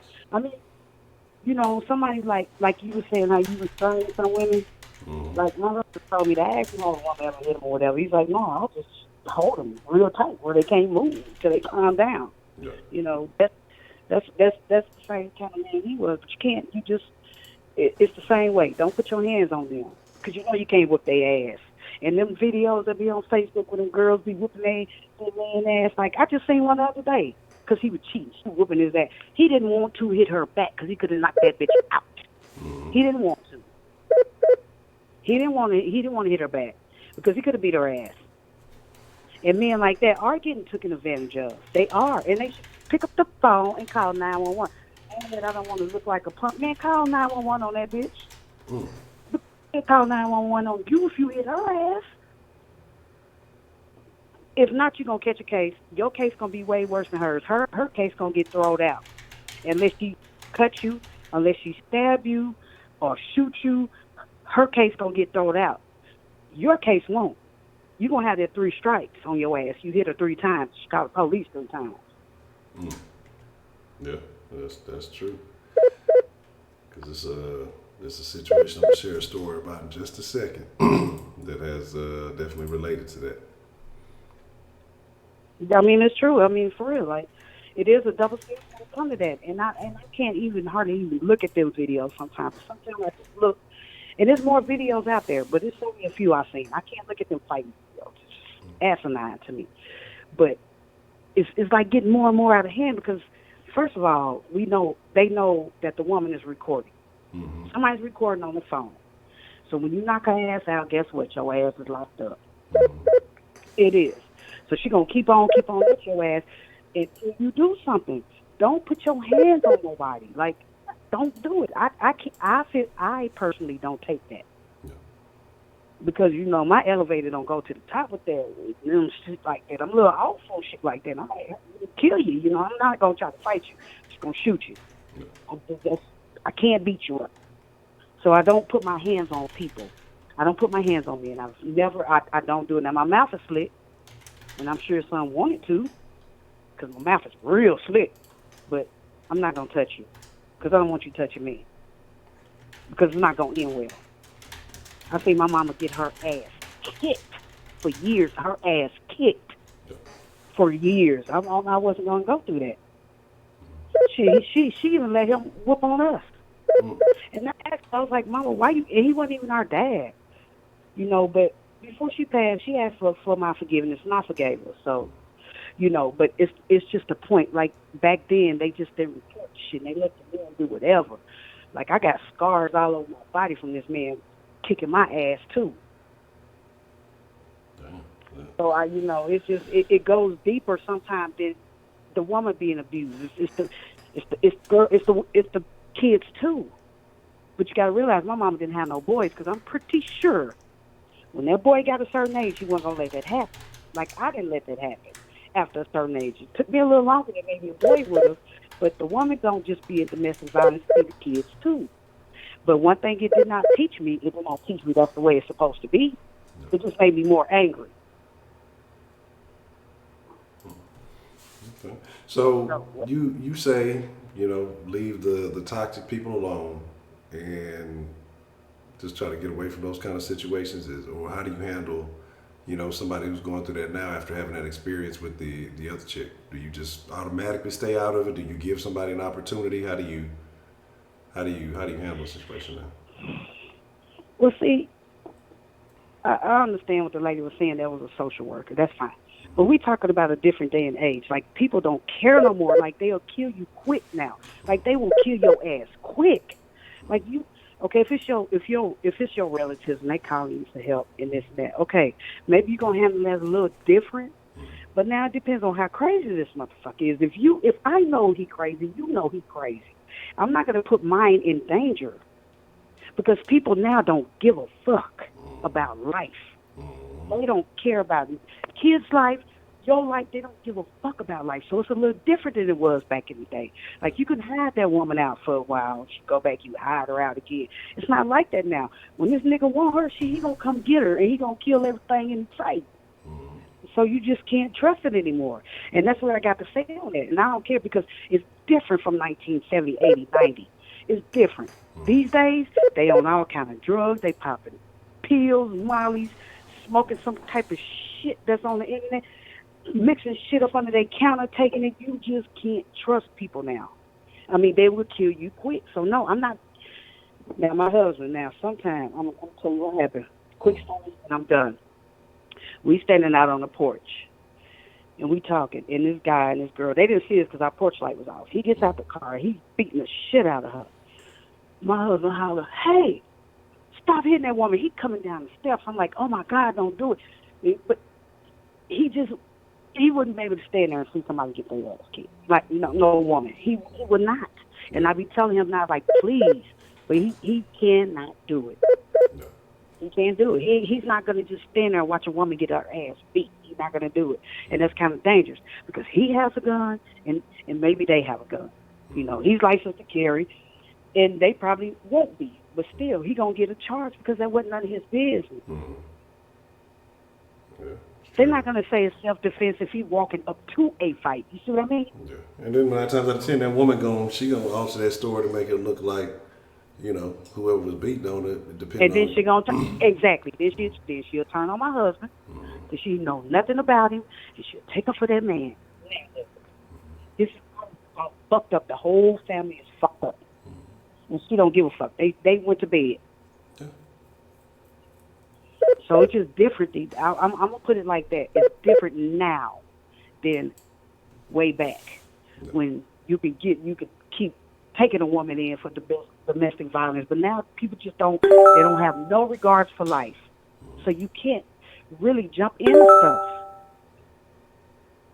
I agree, man. You can't.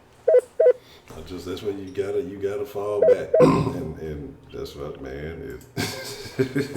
It sounds so fucked up. It sounds so fucked up, but it's sad. Yeah. I mean, it's sad. It's sad that you gotta fall back, but you gotta. These days, it's just not pretty. Like when I be looking at and I be trying to keep up with all this shit these young people on, because I be trying to look for signs with my nephews and all that. They popping so many drugs. It's just horrible. You know why? Because when their mamas was pregnant, they was popping mollies and ecstasy, shit like that. So they come out addicted to that shit already. My friend took mollies the whole time she was pregnant. I can't believe they didn't take her goddamn baby. I'm trying to figure out why they didn't take her baby. I'm like, they don't do tests no more. That's tough, and that's a whole nother set of circumstances Yeah. to have a conversation Yeah, about that it. is. We talk about that later, but yeah. But that's just, I mean, that's just my take. It's just not easy just to help people anymore. It's just not an easy thing to help people anymore, because you end up dying and that person's still alive. And taking up for the person that shot and killed your man. You know, it's just not hardly worth it anymore. You don't want to. Like, I'm not just gonna stand by. I'll call 911, but I'm not gonna get involved because people don't care about your life. They don't care. Now, you coming at me, you know, I'm kind of trained to protect myself. You know, I practice. I go to the shooting range 3 times a month. So I kind of believe I can do. I'm not going to. It's just kind of hard to help people now. And they call you, oh, come get me. And you go get them. You run out and shoot your ass. Y'all don't watch First 48? Shit. Man, I'm telling you. You pull up to the curb to go get her and her stuff, and then he come down, he gonna kill your ass. She's still alive, and there your kids is without a mama. That don't work no more. It's hard these days, and I suggest if anybody is in this bed, because it may be and it may not be. If somebody's getting abused, there's plenty of organizations and things out there now. You really don't have to get like family involved, because see, you really don't want to get your family involved. You really don't want to, because you don't want them becoming in danger. There's so many resources and stuff out there now that you really don't have. You can let your family know where you're going, but you really don't have to get them involved anymore. It's too much resources out there now for you. And if you know your ass ain't completely done, because you know when you're done. One thing a man can't tell a woman, and one thing a woman knows, you know when you're completely done with that person. You absolutely know. And if you know you're not done, stop getting your family involved. I agree. But there is a lot of resources that will keep taking you back because they have to. They're getting government money for that. So that's it. That's all I got. All right, well, Miss Mead, I know you've been trying to Way get in past for. your 2-hour mark. I know you've been waiting to get in for a hot minute, and I appreciate your patience. Yeah, well, she was talking about an hour. Shit, I've been talking about 3 hours. I appreciate you calling in, Miss Mead. All right. Bye. Bye.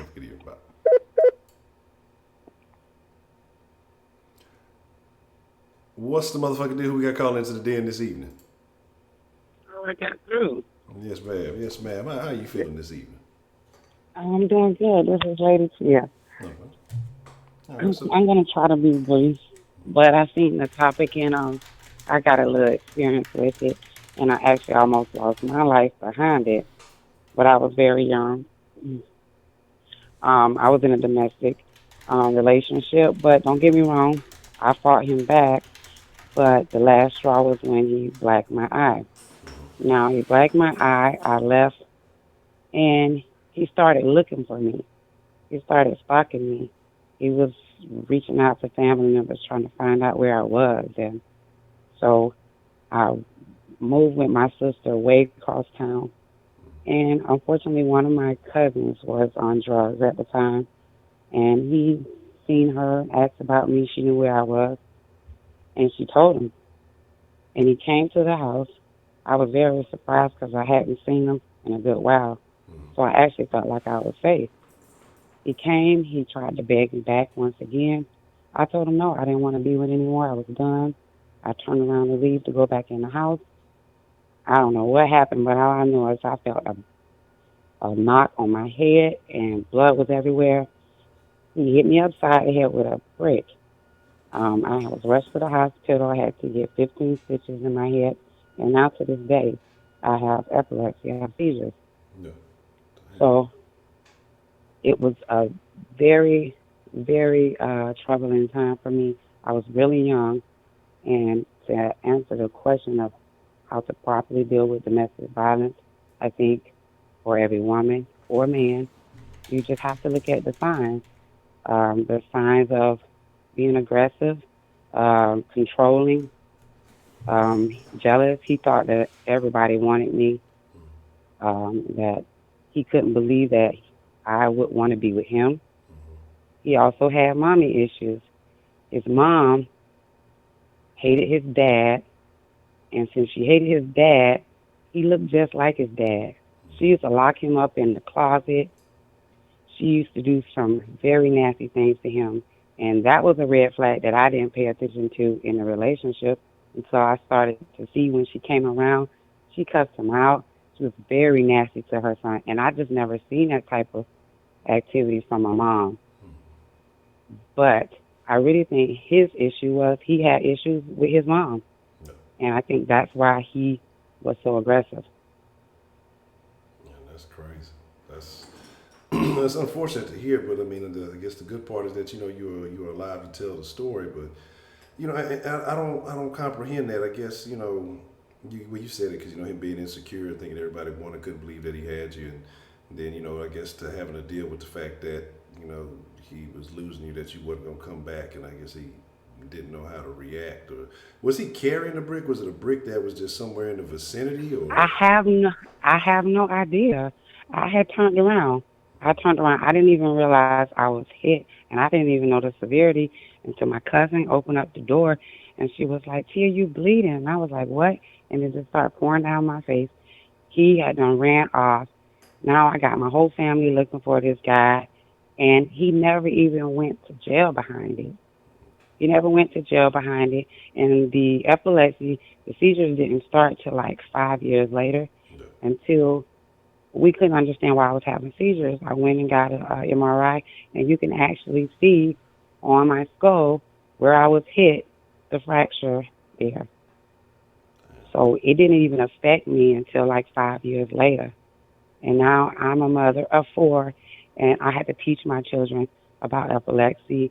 Um, I thank God I haven't had a seizure in 6 months, but um, I that's kind of like a a celebration for me to not have seizures as long as I can.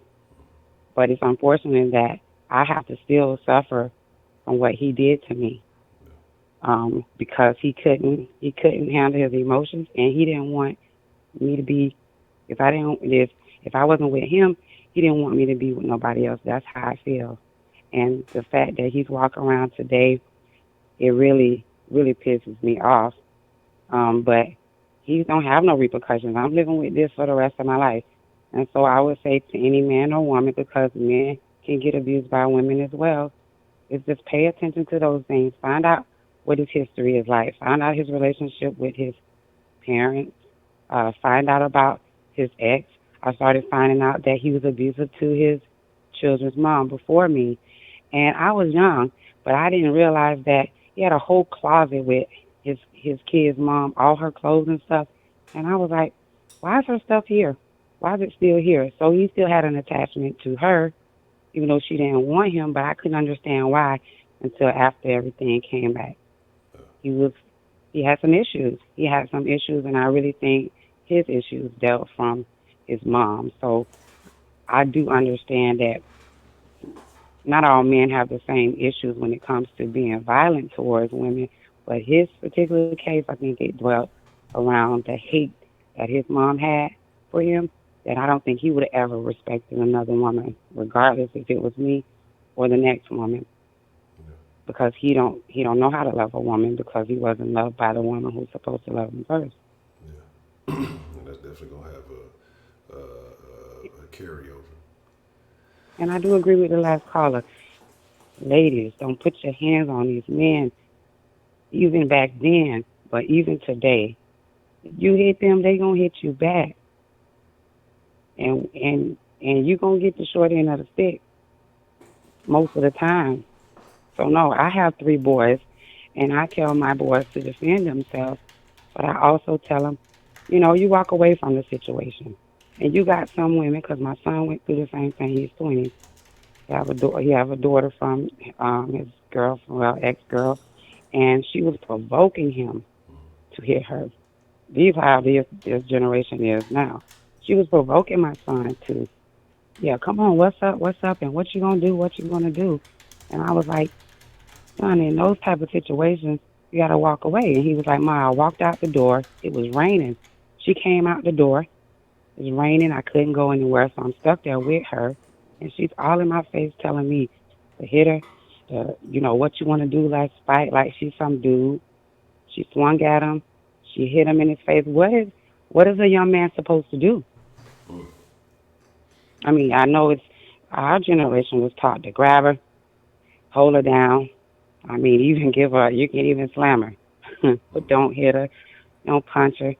But what are you supposed to do when you got somebody in your face hitting you? I mean, we was all taught not to let nobody get to the face. Yeah. So what do you supposed to do? Now I'm asking you a question. What should I told my son to do in that situation when this young lady is provoking him to fight her? Man, that's a that's a tough situation to deal with, and man, I'd have had to I'd had to go outside in the rain or something because to me the face is it's a special thing. I'll take a lick or two on the arm or the chest or whatever else, but when you are aiming for somebody's face, you are intending to do damage. You are intending to hurt, inflict pain. That is not a necessarily just an anger thing. That is a I want to hurt you type thing. And again, if you can't restrain and you can't hold it, you're gonna end up being the one on the wrong side. If something happens, and you might just have to go get a little soaking wet or whatever it may be. But you gotta remove yourself from the situation. But but the thing is, and that's why I say that double standard is fucked Well, he up. went to jail that day. Mm. He went to jail that day behind that. Yeah. He went to jail that day behind that. And I couldn't understand why, if they were both into it, why didn't they both get arrested? Because they go, it's automatically, and again, like I said, it's unfair, but they're going to take the woman's side. And like I said, I can't blame if you feel bad. I mean, I can't, because again, if somebody, you're going to react, you're a human being, you're going to have a natural reaction. You know what I mean? Like I said, I could take all this, but you hit me in the face. I'm probably not going to think. I'm going to react more so than think. And I can't blame it. I mean, it's whatever happens after that it's unfortunate that he had to be the victim in that. Well, not the victim, but had to be the one that got penalized in that situation. But Well, now he seems to got this hate train about women now because of that. He seems to think, ain't these women gonna, do me like that? I can't believe she did me like that, and Ma, I didn't put my hands on her. I didn't this and that or whatever. How did I end up going to jail? yeah. It was a very sad situation because I was on the other end, and to see him on this end, it just really is really different. Seeing both ends, very insightful as well. But I also want to say, after I finally got out of that relationship with the guy, to get away from those type of relationships, all I did, I prayed about it, but I also told myself I must be attracted to this type of energy. So I vowed to change my mental when it came to men, and it kind of went to a different standard of a man. And I've never been in an abusive relationship since. I think I attracted a different type of man. I think that's part of it too. Maybe at that time I had attracted abusive men, and I know we can attract those type of people. The only flip side about that is because I went through that abuse, I found myself in a relationship where I seemed to be the aggressor. And that's another thing. When you do get out of an abusive relationship, you probably never was an abusive person. It can flip on you and you find yourself being the abuser. Because I had to defend myself. Like what's the name? So like Nipsey said, man, you get abused long enough, you start abusing shit. And it happens. That's so how did that situation go when you became the aggressor? How did that work out? I didn't like it, but I recognized it though. I'm a self-evaluator. I always evaluate myself every 6 months, every year, see where I'm at and things. And when I was I snapped at this guy. I actually popped him in his face, knowing I was dead wrong, and knowing that he could have just knocked me out, and he didn't. But I realized that came from me being in a relationship where I was fighting somebody who told me they loved me, and the reaction that I had, I reacted that way of the person that had abused me before. So it can flip. Sometimes the victims turned out to be the abusers. I think I recognize that, but it happens all the time. Well, I mean, So I didn't want to be long because I know somebody was in the chat said they wanted to call in Nacho. yeah. He said he wanted to call in. But I just wanted to share that because it does go both ways. I've seen both sides from me being abused, also being abuser at one point, and also seeing my son go through the abuse of a crazy ass young girl in this millennial time. She was actually wanting him to fight her. She wanted to square up with him, and that was crazy as hell to me. Yeah, that's wild. But at the end, it's like they'll do that just to put you in that position because they know what can happen after that, and you know, and Very sad. it's something it is, and hopefully, you know, your son don't carry that with him for a long time. But I can understand his feelings towards it. You know, he felt like, you know, I got the bad end of it. I didn't even do anything wrong, and I still got, you know, the raw end of the stick, and that's it's fucked up because it happens a lot. It happens a lot. Yeah, it does. Well, thank you for taking my call. I want to let him get in before you end up. Y'all guys have a good night. I'll get back in the chat. All right, thank you, Ms. Lady. I appreciate you calling in. Okay, bye. All right, good evening.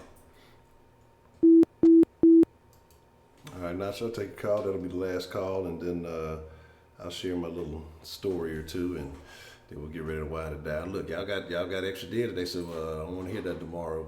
No the shenanigans and tomfoolery with that. You know, female pimp just be saying random shit. She don't even believe half the shit she be saying. She just be saying. I don't even know if it's confirmed that it's a she. What's the motherfucking deal? Who we got called into the den this evening?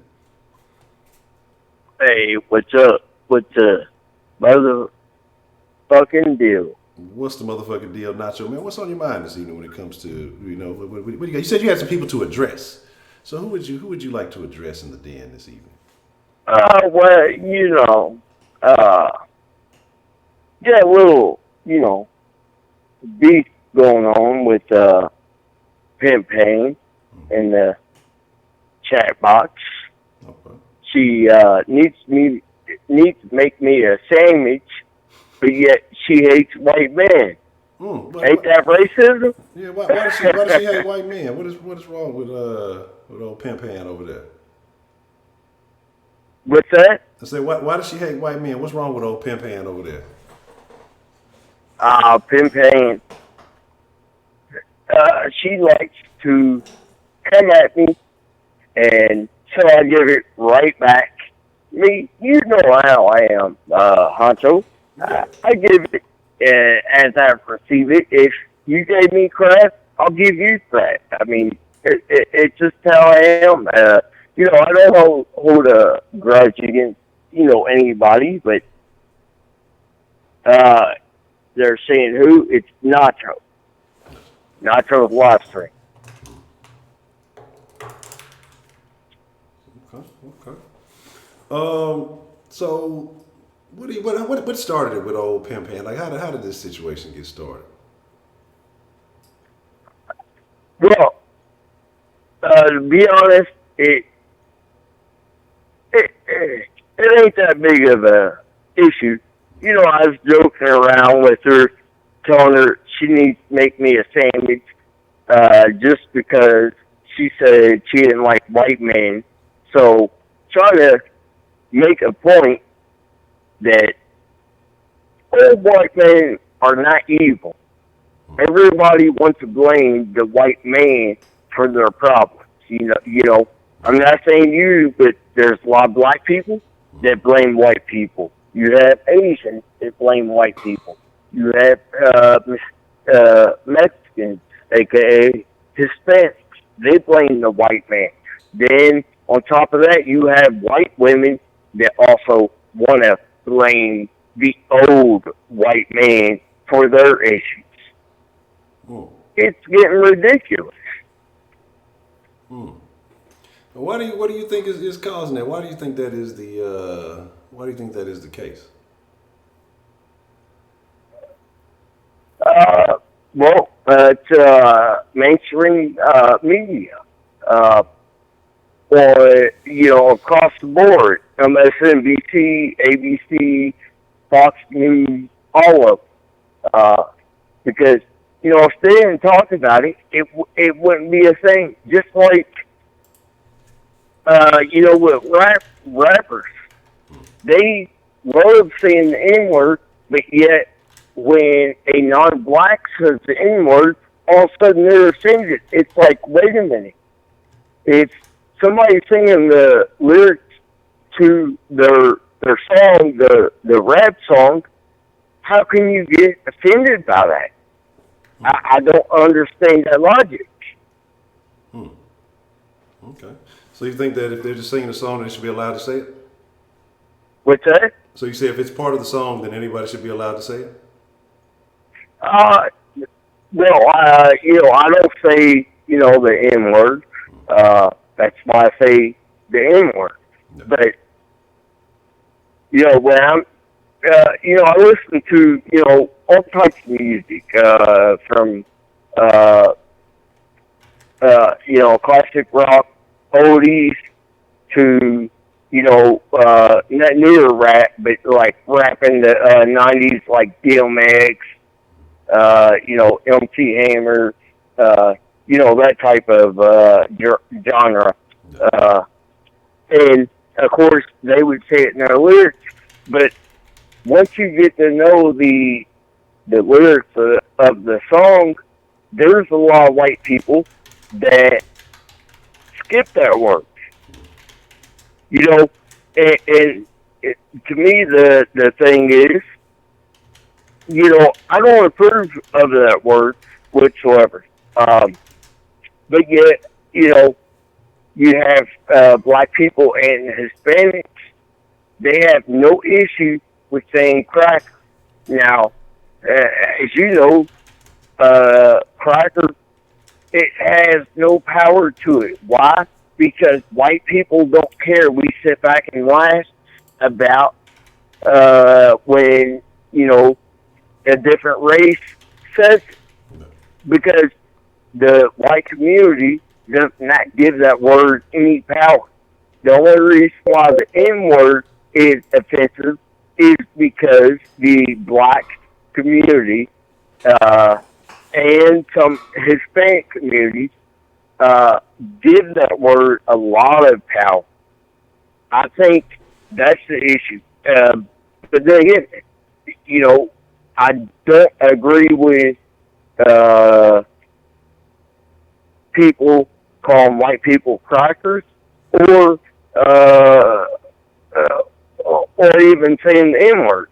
But in songs, you don't hear, as far as I know, you don't hear them saying the word cracker in their music.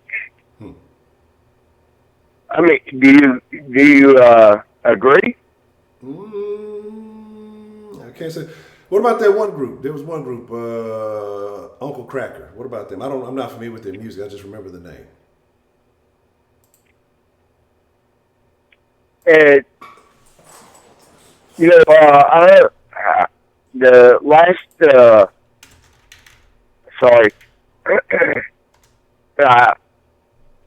Still a little choked up, I guess you could say. So, from a stream I did, make myself very vulnerable. And, some people in your chat may use it as a wedge against me. They may not. I don't know. But either way, it's okay, even if I don't approve. I did a stream, talking about my life. My opinion, my life is not really, unique. Yes, I tried to commit suicide before. I overcame that. And, it's really humbled me. And on top of that, I'm going to be selling my house, moving into, a full behind camp. And, I've been also knocked for that, saying I live in a trailer, this and this and this, which I live in a trailer, which there's nothing wrong with the trailer, but I no longer need material things. A house is a material thing. The cars you drive are material things. Once you realize that these things are material things, they no longer mean anything to you. So I got a question for you, Nacho. Man, I actually got two questions. One is, what was the situation, if you don't mind sharing, that made you contemplate suicide? Well, I'll go into it a little bit. Okay. One of the main factors I'm wanting to talk about. My grandfather passed away in 2007. It has actually taken me at least 10 to 11 years to finally accept and move on from it. Within that time period, I had a lot of hatred. I had absolutely no self-worth. I could not see myself moving on from that situation. Now, I will say, I did try, hanging myself. And obviously I failed. Luckily, I failed. It wasn't in God's plan. So that, after that situation, it really humbled me. And I can speak, for myself in that situation, when you're extremely dark or thinking dark thoughts, that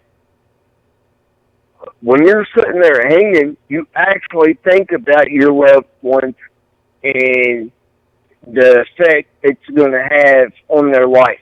But at the same time, you may not understand if you've never been in. At the same time, you are being selfish and greedy because you feel the only way out is suicide, to end your life.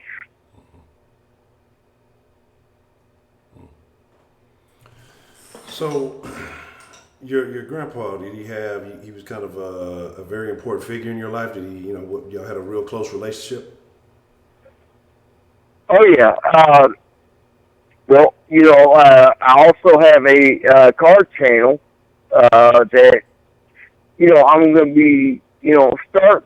And of course, when you talk about cars, I have 1932 Chevy Coupe. People assume, oh, you have money because you have this. Well, I've had the car for about 5 or 6 years. That's how long I've actually been working on it, with buying the parts and everything. If I had money, it would definitely be done. Now, my grandfather, not discrediting my dad, he's in the cars, but my grandfather, he would build cars and get them, running, driving, and fix them all up. And I was lucky enough to purchase my grandfather's 1940 Ford pickup truck from my grandmother. Now, it's just a body with a bed on it. And again, people go back to the mindset where you have money because you can afford this. Well, to be honest, if I sold my 1932 Chevy, and my grandfather's pickup truck that he started on, I would have a very nice car. But to me, it means nothing. Those have sentimental values to me. That's what I, enjoy and what I love. And but at the same time, even though I had both of those scars, I was in a very dark place, and I felt at that moment there was no other way out besides death. I hope you and your viewers are never ever in that situation, because it's not a good feeling.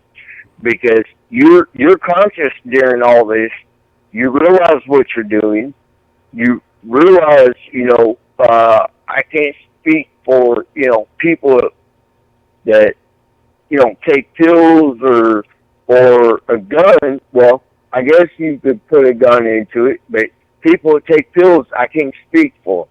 But somebody that pulls the gun on themselves to kill themselves and hang themselves,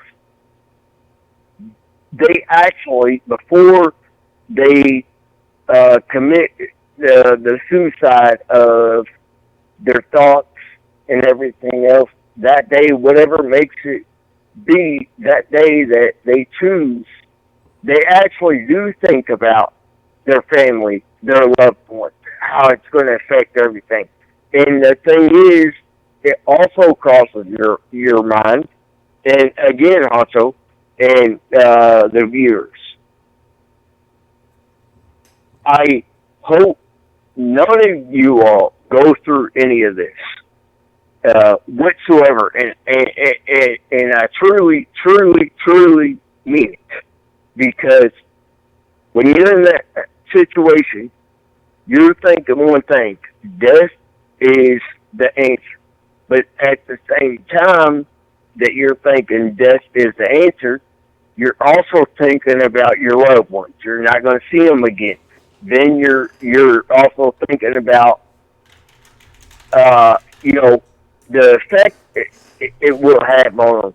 And then you also think about, well, in about a month, minimum, the world's going to keep turning, and people are going to forget about you and your situation.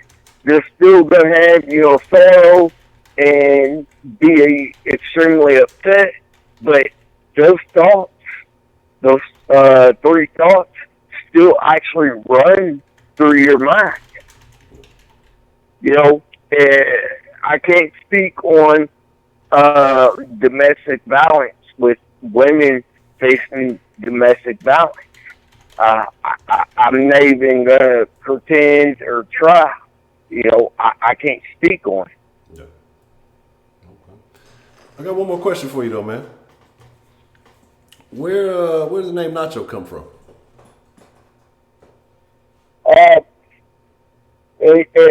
Long story, but I'll make it short.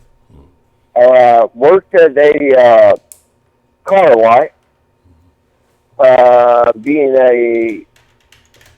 Oh, let me light a cigarette real quick.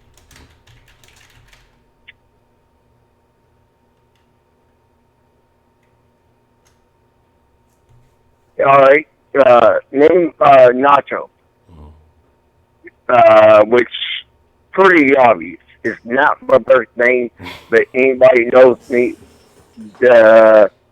You say my real name, I won't respond. You say Nacho, you're gonna, definitely get my attention.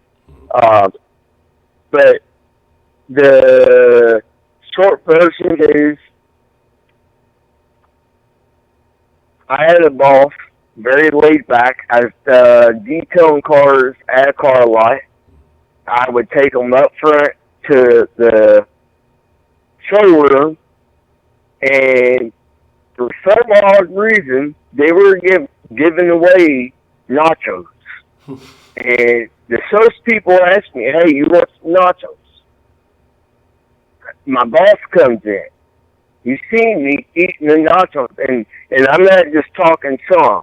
This was literally a damn garbage bag full of nachos. There's nothing wrong with them, anything. It's just all left over. A damn garbage bag of nachos. He's seen me and start started to call me Nacho from that point on forward. And then the salespeople actually thought that was my name was Nacho. So they would page me as Nacho. And then, of course, my friends worked there. And then it went back to high school. And then everybody in high school started calling me Nacho. And it evolved from there.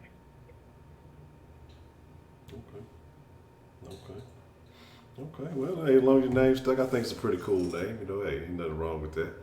But, I also say, the name Nacho stands for new achievement, changes, honesty, and opportunity. To me, that's what it means. Because that fits day-to-day life. Because it's always a new day. There's always an achievement. There's always some type of change. There's always the opportunity to be honest. And there's most definitely opportunity if you take advantage of it. I agree. I definitely agree.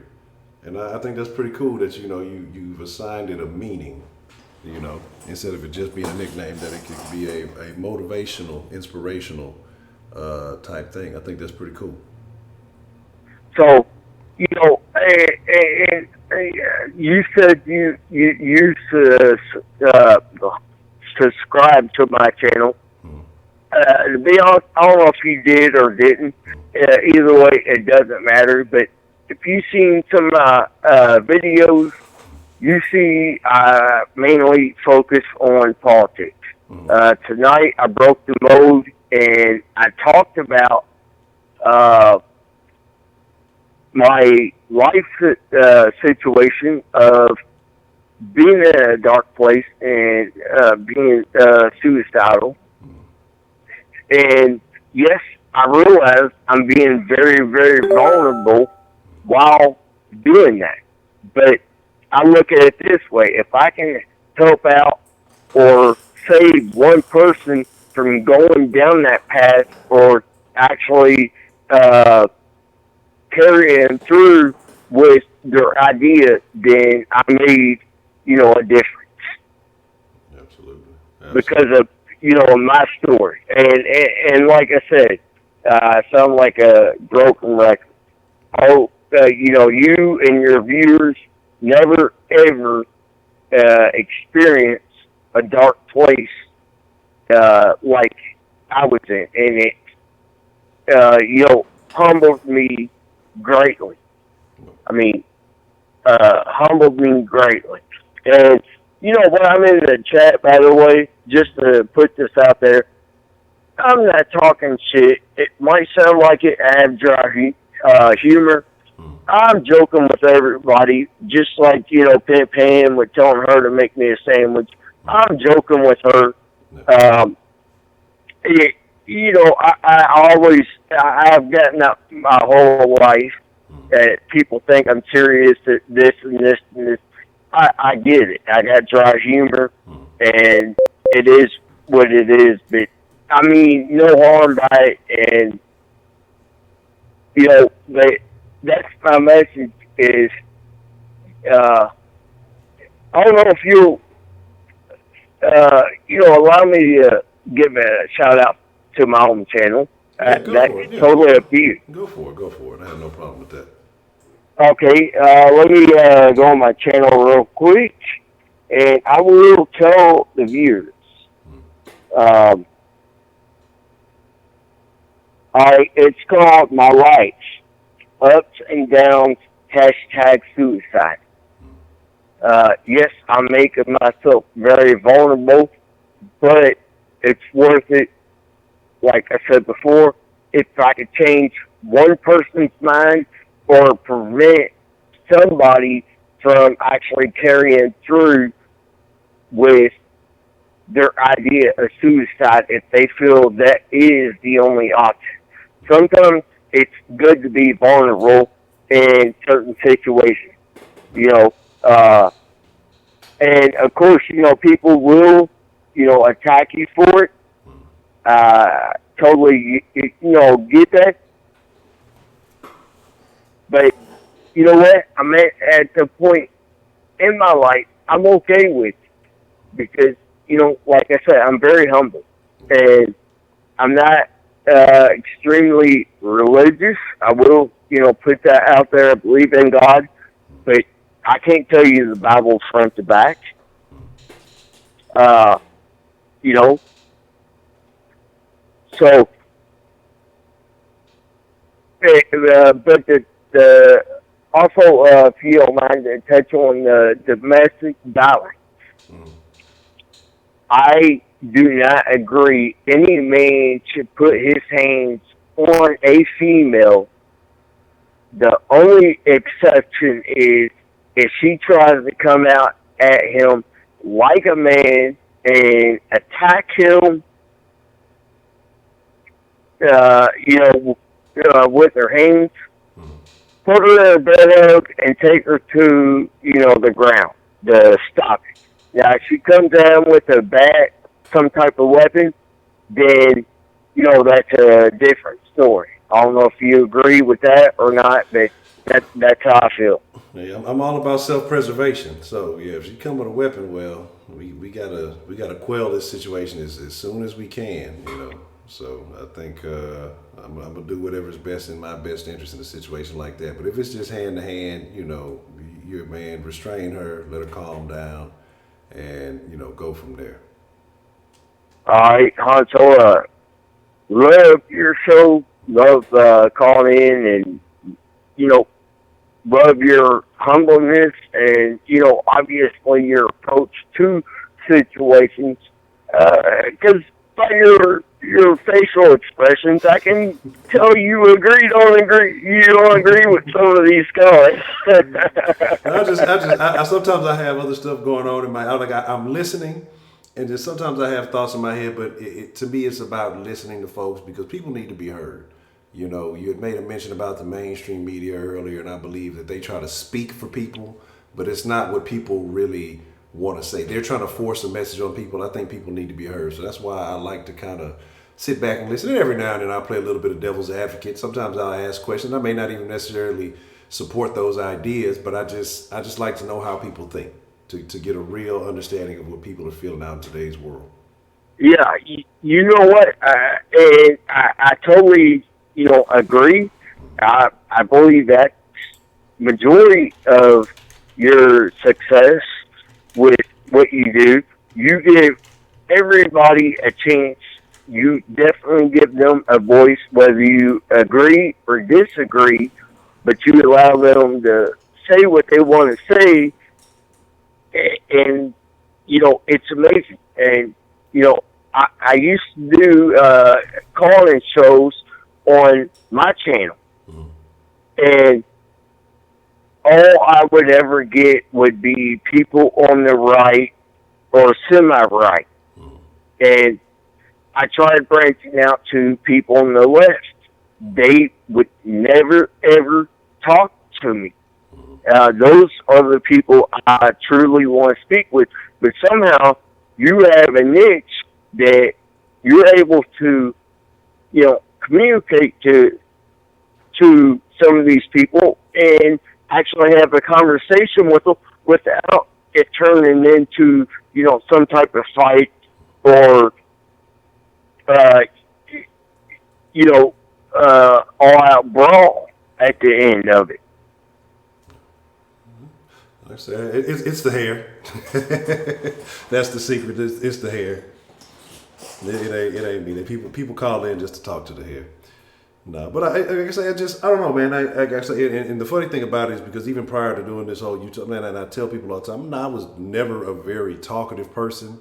Not a very, I wouldn't say not a very social people that I was cool with.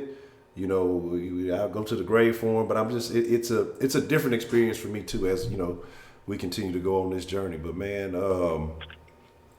I mean, it's a learning experience for me. That's kind of how I look at it. Now, let me ask you one thing before we end the call. you seem to obviously be very humble. Is that true? Is that a true statement, or do you fake it? I'm just putting it out there because you seem very, very humble. Whether you agree or disagree. I think that I've had some experiences in life, and I think that is what's kind of, because I would say when I was younger, I was probably a little bit more cocky. But like I said, I've just had some understanding, and as I've grown and as some things have happened to me in my life, I had to kind of take a step back and look at some things. I still talk a little shit every now and then, but you know, and I'm thinking about the call as you're speaking. It's really making me think about maybe doing a day where I kind of get into some stuff. Because like I said, we've had a lot of newer people in here since I've really talked about some things and kind of why I am the way I am now. But you know, life has a way of putting you on your ass sometimes, and making you kind of have to recalibrate your whole situation, making you have to try to figure some things out. And so I would like to say how I am on stream is how I am in life now. You know, certain situations that you're going to experience in life that you're not going to deal with, you know, while you're streaming or something. And I may approach those differently, but I like to think I'm the same person, you know, on the internet as I am in reality. So I would you know, I definitely, you know, appreciate that. And I don't know if you'd be up to it. I'd love to see you go out. You're in Texas, right? Yes, sir. I would love to see you go to some leftist rallies and just do an interview with some of these people on the left with your attitude that you have, because they would actually be willing to speak with you. And I hate to say it, it's partly because you're black is the reason why. If I tried doing the same thing, I'd be called a racist, I'd be called a bigot, I'd be called a Nazi. But, I mean, I don't know if you see my point on that. But no, I get it. I think there is people do approach things in a different way because of the race and because of the perspective. Because I mean, there's a lot of little things that I do notice, and you're probably right about that. That's actually not a bad idea. It might be something I need to consider here in the near future. That's not a bad idea. So I mean, you know, your channel is obviously bigger than mine.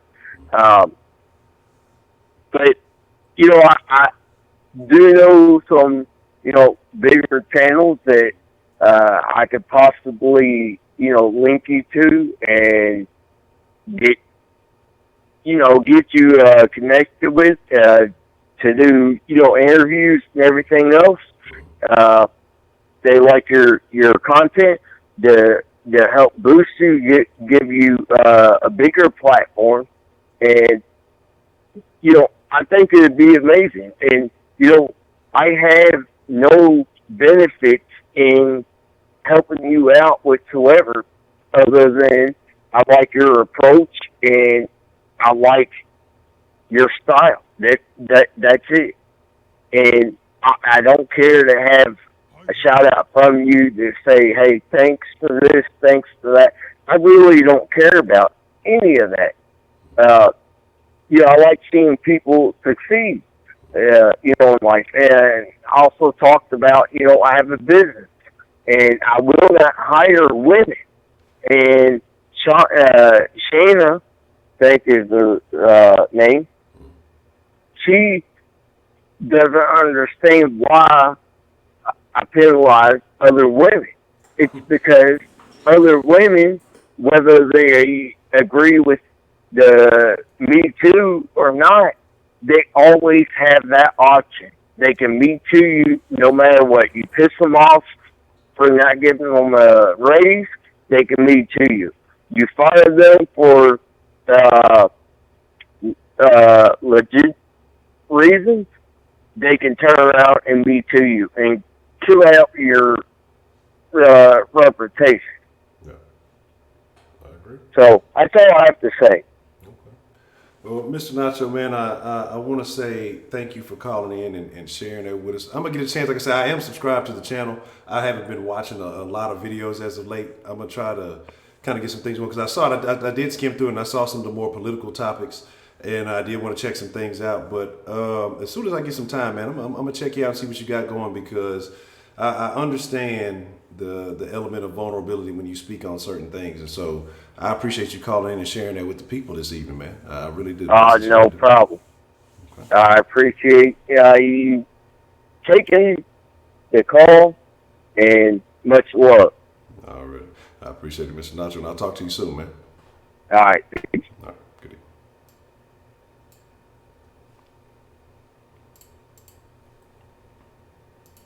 I'm going to say shout out to Mr. Nacho.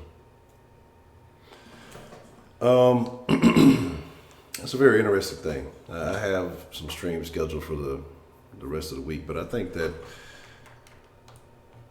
I don't know. I gotta look at what we've been talking about this week, and sometimes when we get into topics that are a lot of deep topics, then I like to have some kind of more lighthearted topics from time to time to kind of even it out. We may have to talk about that dark place, because I think a lot of people have been in that dark place. I'm not gonna say everybody has made an attempt, or not everybody has made, has tried to take their life or anything like that. But I think a lot of people have been in that dark place, and it can be tough to get out. I've been there. I've talked about it from time to time. Part of that, fuels some of my other ambitions in this life. But we're not gonna get into that tonight. But I did say I had a domestic violence story I was gonna share, or two. One, briefly, like why I say I don't get involved in those issues anymore. Like I say, there was a couple of different times where neighbors, or I had a neighbor that looked like T.I. one time. This nigga used to beat the shit out of his old lady. That was a whole different situation. He was a cool ass little nigga, but then he used to beat the shit out of his old lady, but he wasn't. It was a whole different thing. But there were times that I've helped women directly, got physically involved. Some were strangers, didn't know them, got directly involved. Almost had to fight 2 or 3 niggas because of a situation. They out there yelling and doing all this shit in the streets, and I just didn't want to hear the shit. Really, it wasn't even really about the chick. It was just like, I don't want to hear this stupid shit. Y'all loud as fuck, and niggas trying to chill. I think when we was up by my partner house, we smoking and just chopping up. We hear a bunch of fucking noise.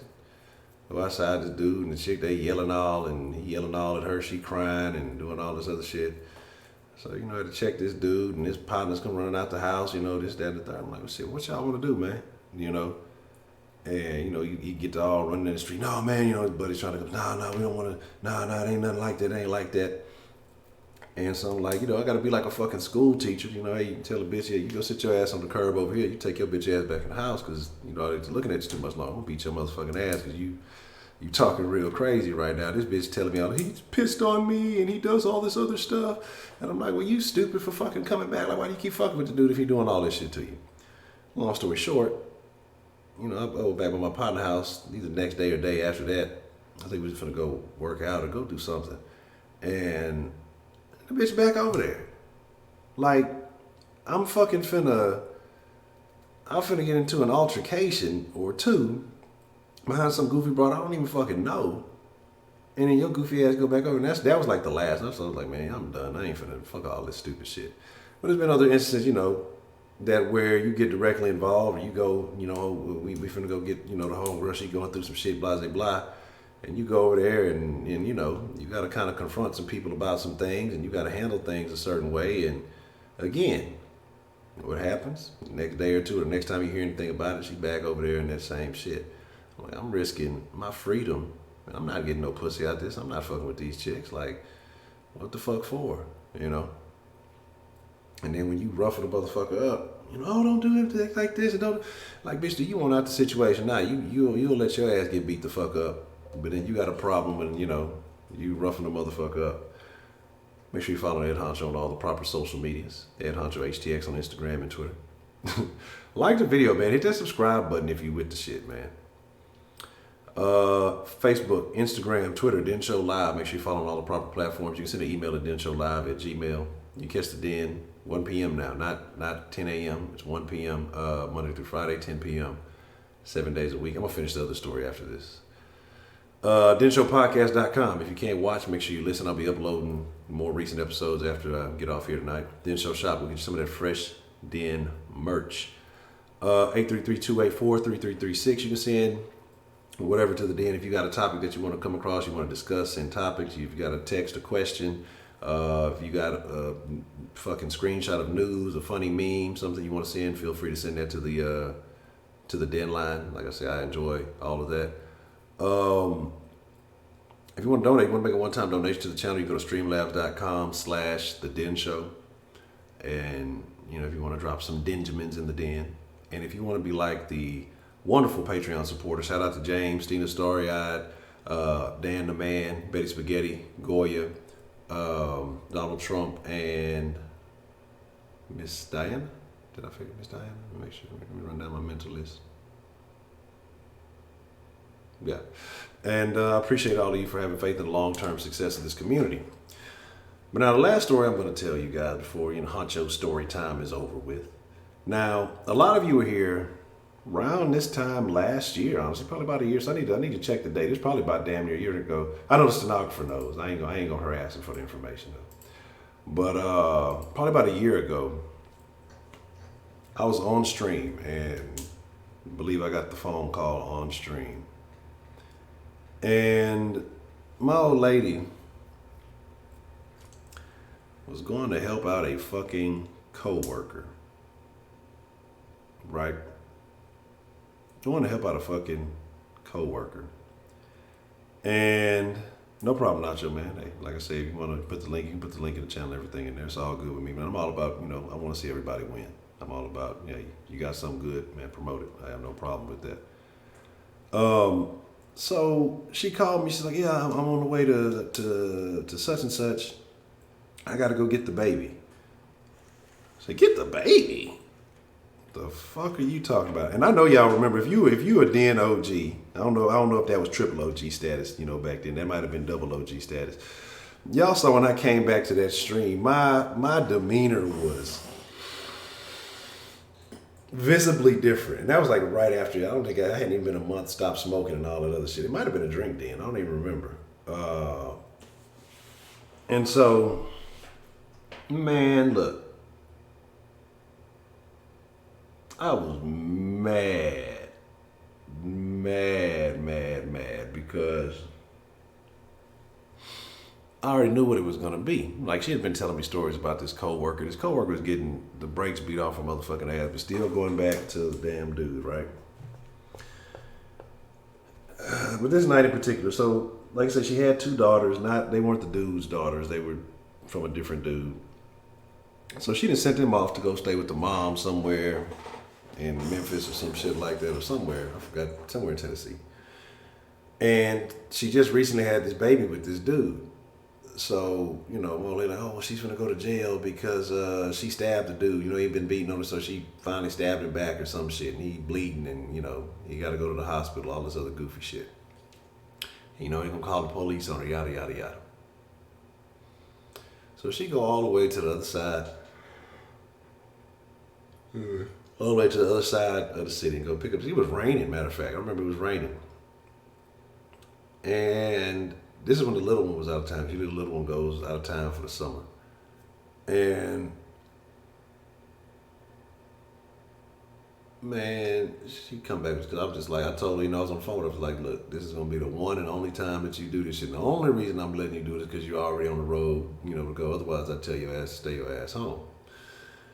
Because we don't get involved in other people's situations. Because in my mind, I already got it made up that I'm finna have to fuck this dude up. Like I'm in my mind. I'm gonna have to fuck this nigga up.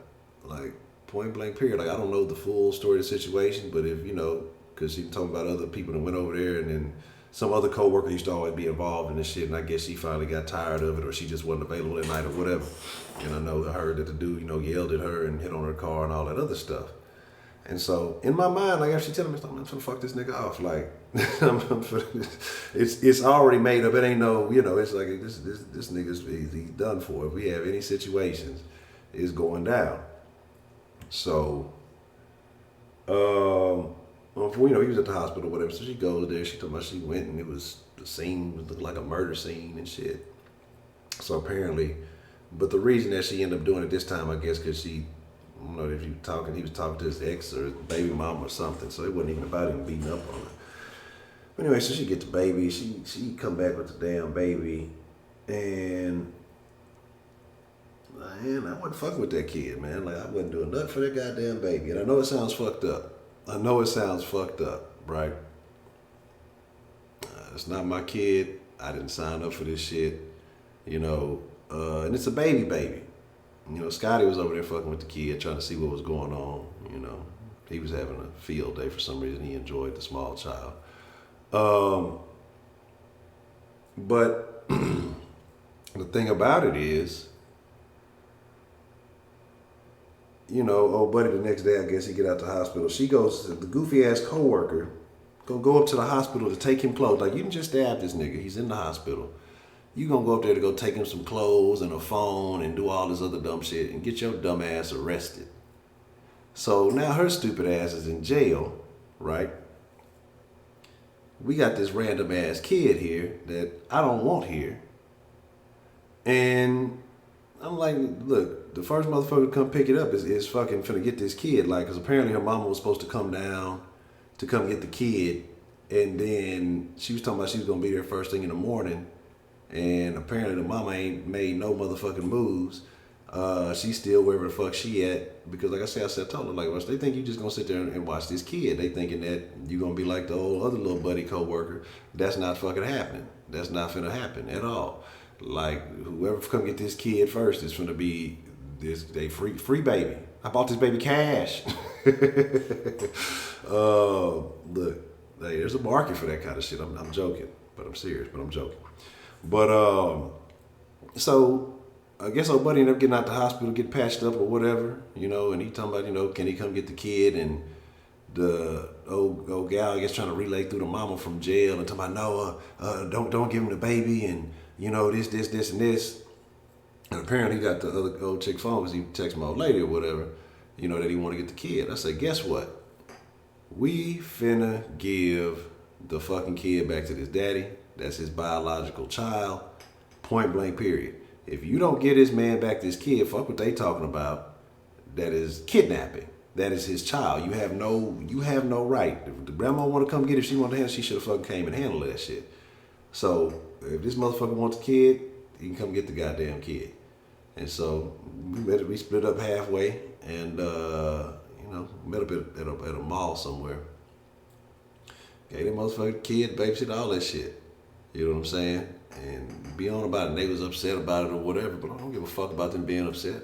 Because you're going to fuck around and catch a case. And she was just, I don't know, I don't give a fuck what they want to do. And that's why sometimes you have to have the male thought process.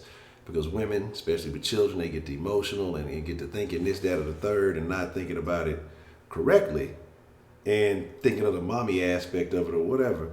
I'm like, you got to think fucking logically, man. This is this man's fucking kid. What do you have no say so. You have no legal repercussions over this child.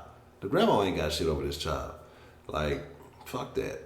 And so, again, now this goofy bitch that went a whole year, like I said, last update, she's still getting beat up by this nigga. She done married this man. The daughters have not come back. This is a fucking year or so later.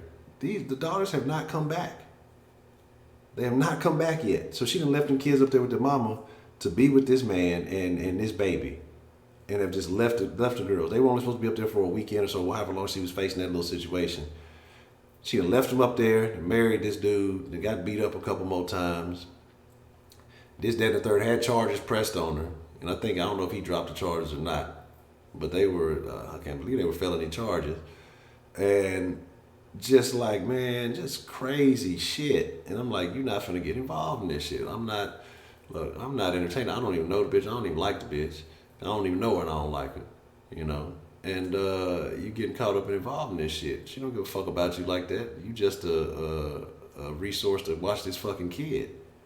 And so, you know, and that's one of them goofy ass things. And I say, you know, watch the behavior. And I basically predicted everything that would happen from that point forward, as far as her and their relationship. She thought, oh yeah, he beat her again, and you know she needs somebody to pick her up. Well, she better fucking.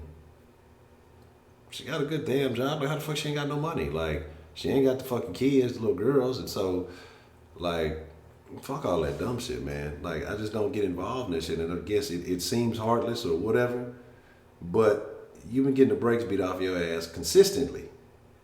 And now you done signed a contract for her with the wedding ring. And the thing is, the reason she rushed and did it because I think another coworker was getting married and she didn't want to get outdid by the other fucking coworker. But that bitch ain't getting fucking jabber cuts left and right and shit. Bitch, you getting beat up to say you married. Like, that shit don't make any sense to me, man.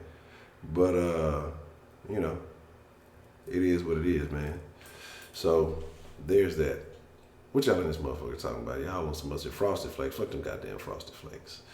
But, let me see what kind of racism I didn't talked about in here. You know.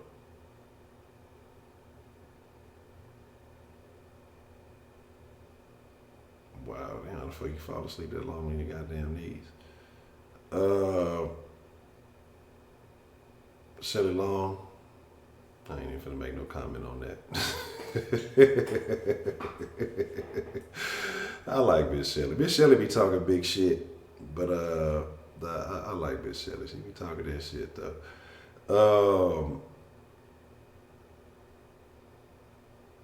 Let me see. Yeah, but I think street interviews would be a cool little deal. Some man on the street stuff. Heidi is a hater. You know.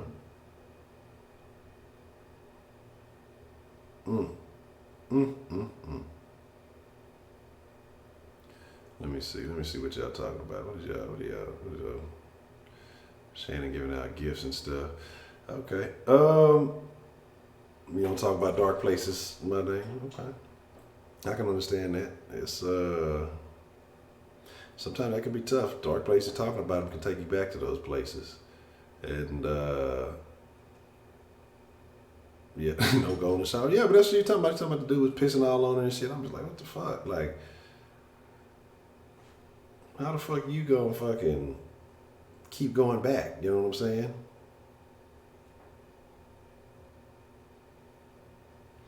Oh, Meat Like You. Oh, that's terrible. That's a horrible name. She has been pissed off. She got to figure out stuff. She need to figure out how to avoid that damn piss. You know what I'm saying? That's the thing. Like, how do you get pissed on willingly? Like, how do you unwillingly get pissed on? Like, she was complaining about it. Like, she did not enjoy the shit, right? So, how do you get pissed on unwillingly? Like, move. Stand up and step to the side. It'll be uncomfortable. Like, a motherfucker gonna hold you there and still try. That's a lot of work to try to do. You know what I'm saying? So, it was tough. It was a mixture. I was talking about on the mixer too. I was probably talking big shit on the mixer. You know, mixer. I really be talking crazy. You know. Wow, Heidi. I'm gonna have to hit Heidi with the DeMarcus. Is there a statute of limitations? Because I didn't see that initially. I think I'm gonna have to hit Heidi with the DeMarcus on the wrench. I might just take DeMarcus's wrench just out of anger. Let's see. Let me see. But yeah, like I say, so she went there and did all that stuff, and then, like I say, got her ass a case. And well, there we at. There we go. But I think after that, yeah, it's time to get ready to lay it down. Shout out to D. Nelly, and I shout out to D. Nelly for sharing all that information. And it's very intriguing. It is very intriguing. It's very interesting. So I definitely gotta finish reading that. Bitch, get out the way. But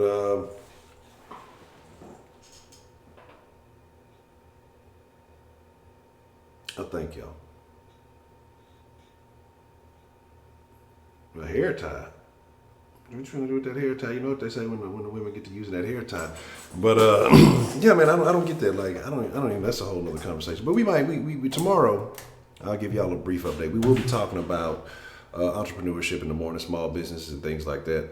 So that'll be, well, not the morning, but the early afternoon then. So if y'all got something to share, if you have a small business, if you dibble and dabble and have some things you would like to share, I'd definitely like to hear from you.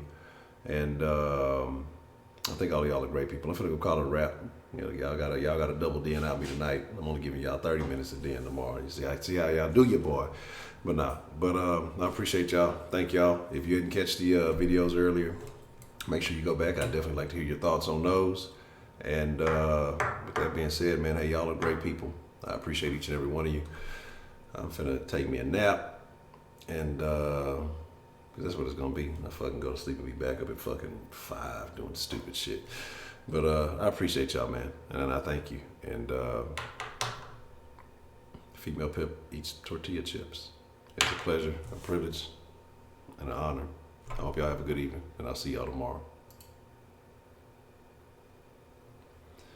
Do do do do do do do do do do do do do do do do do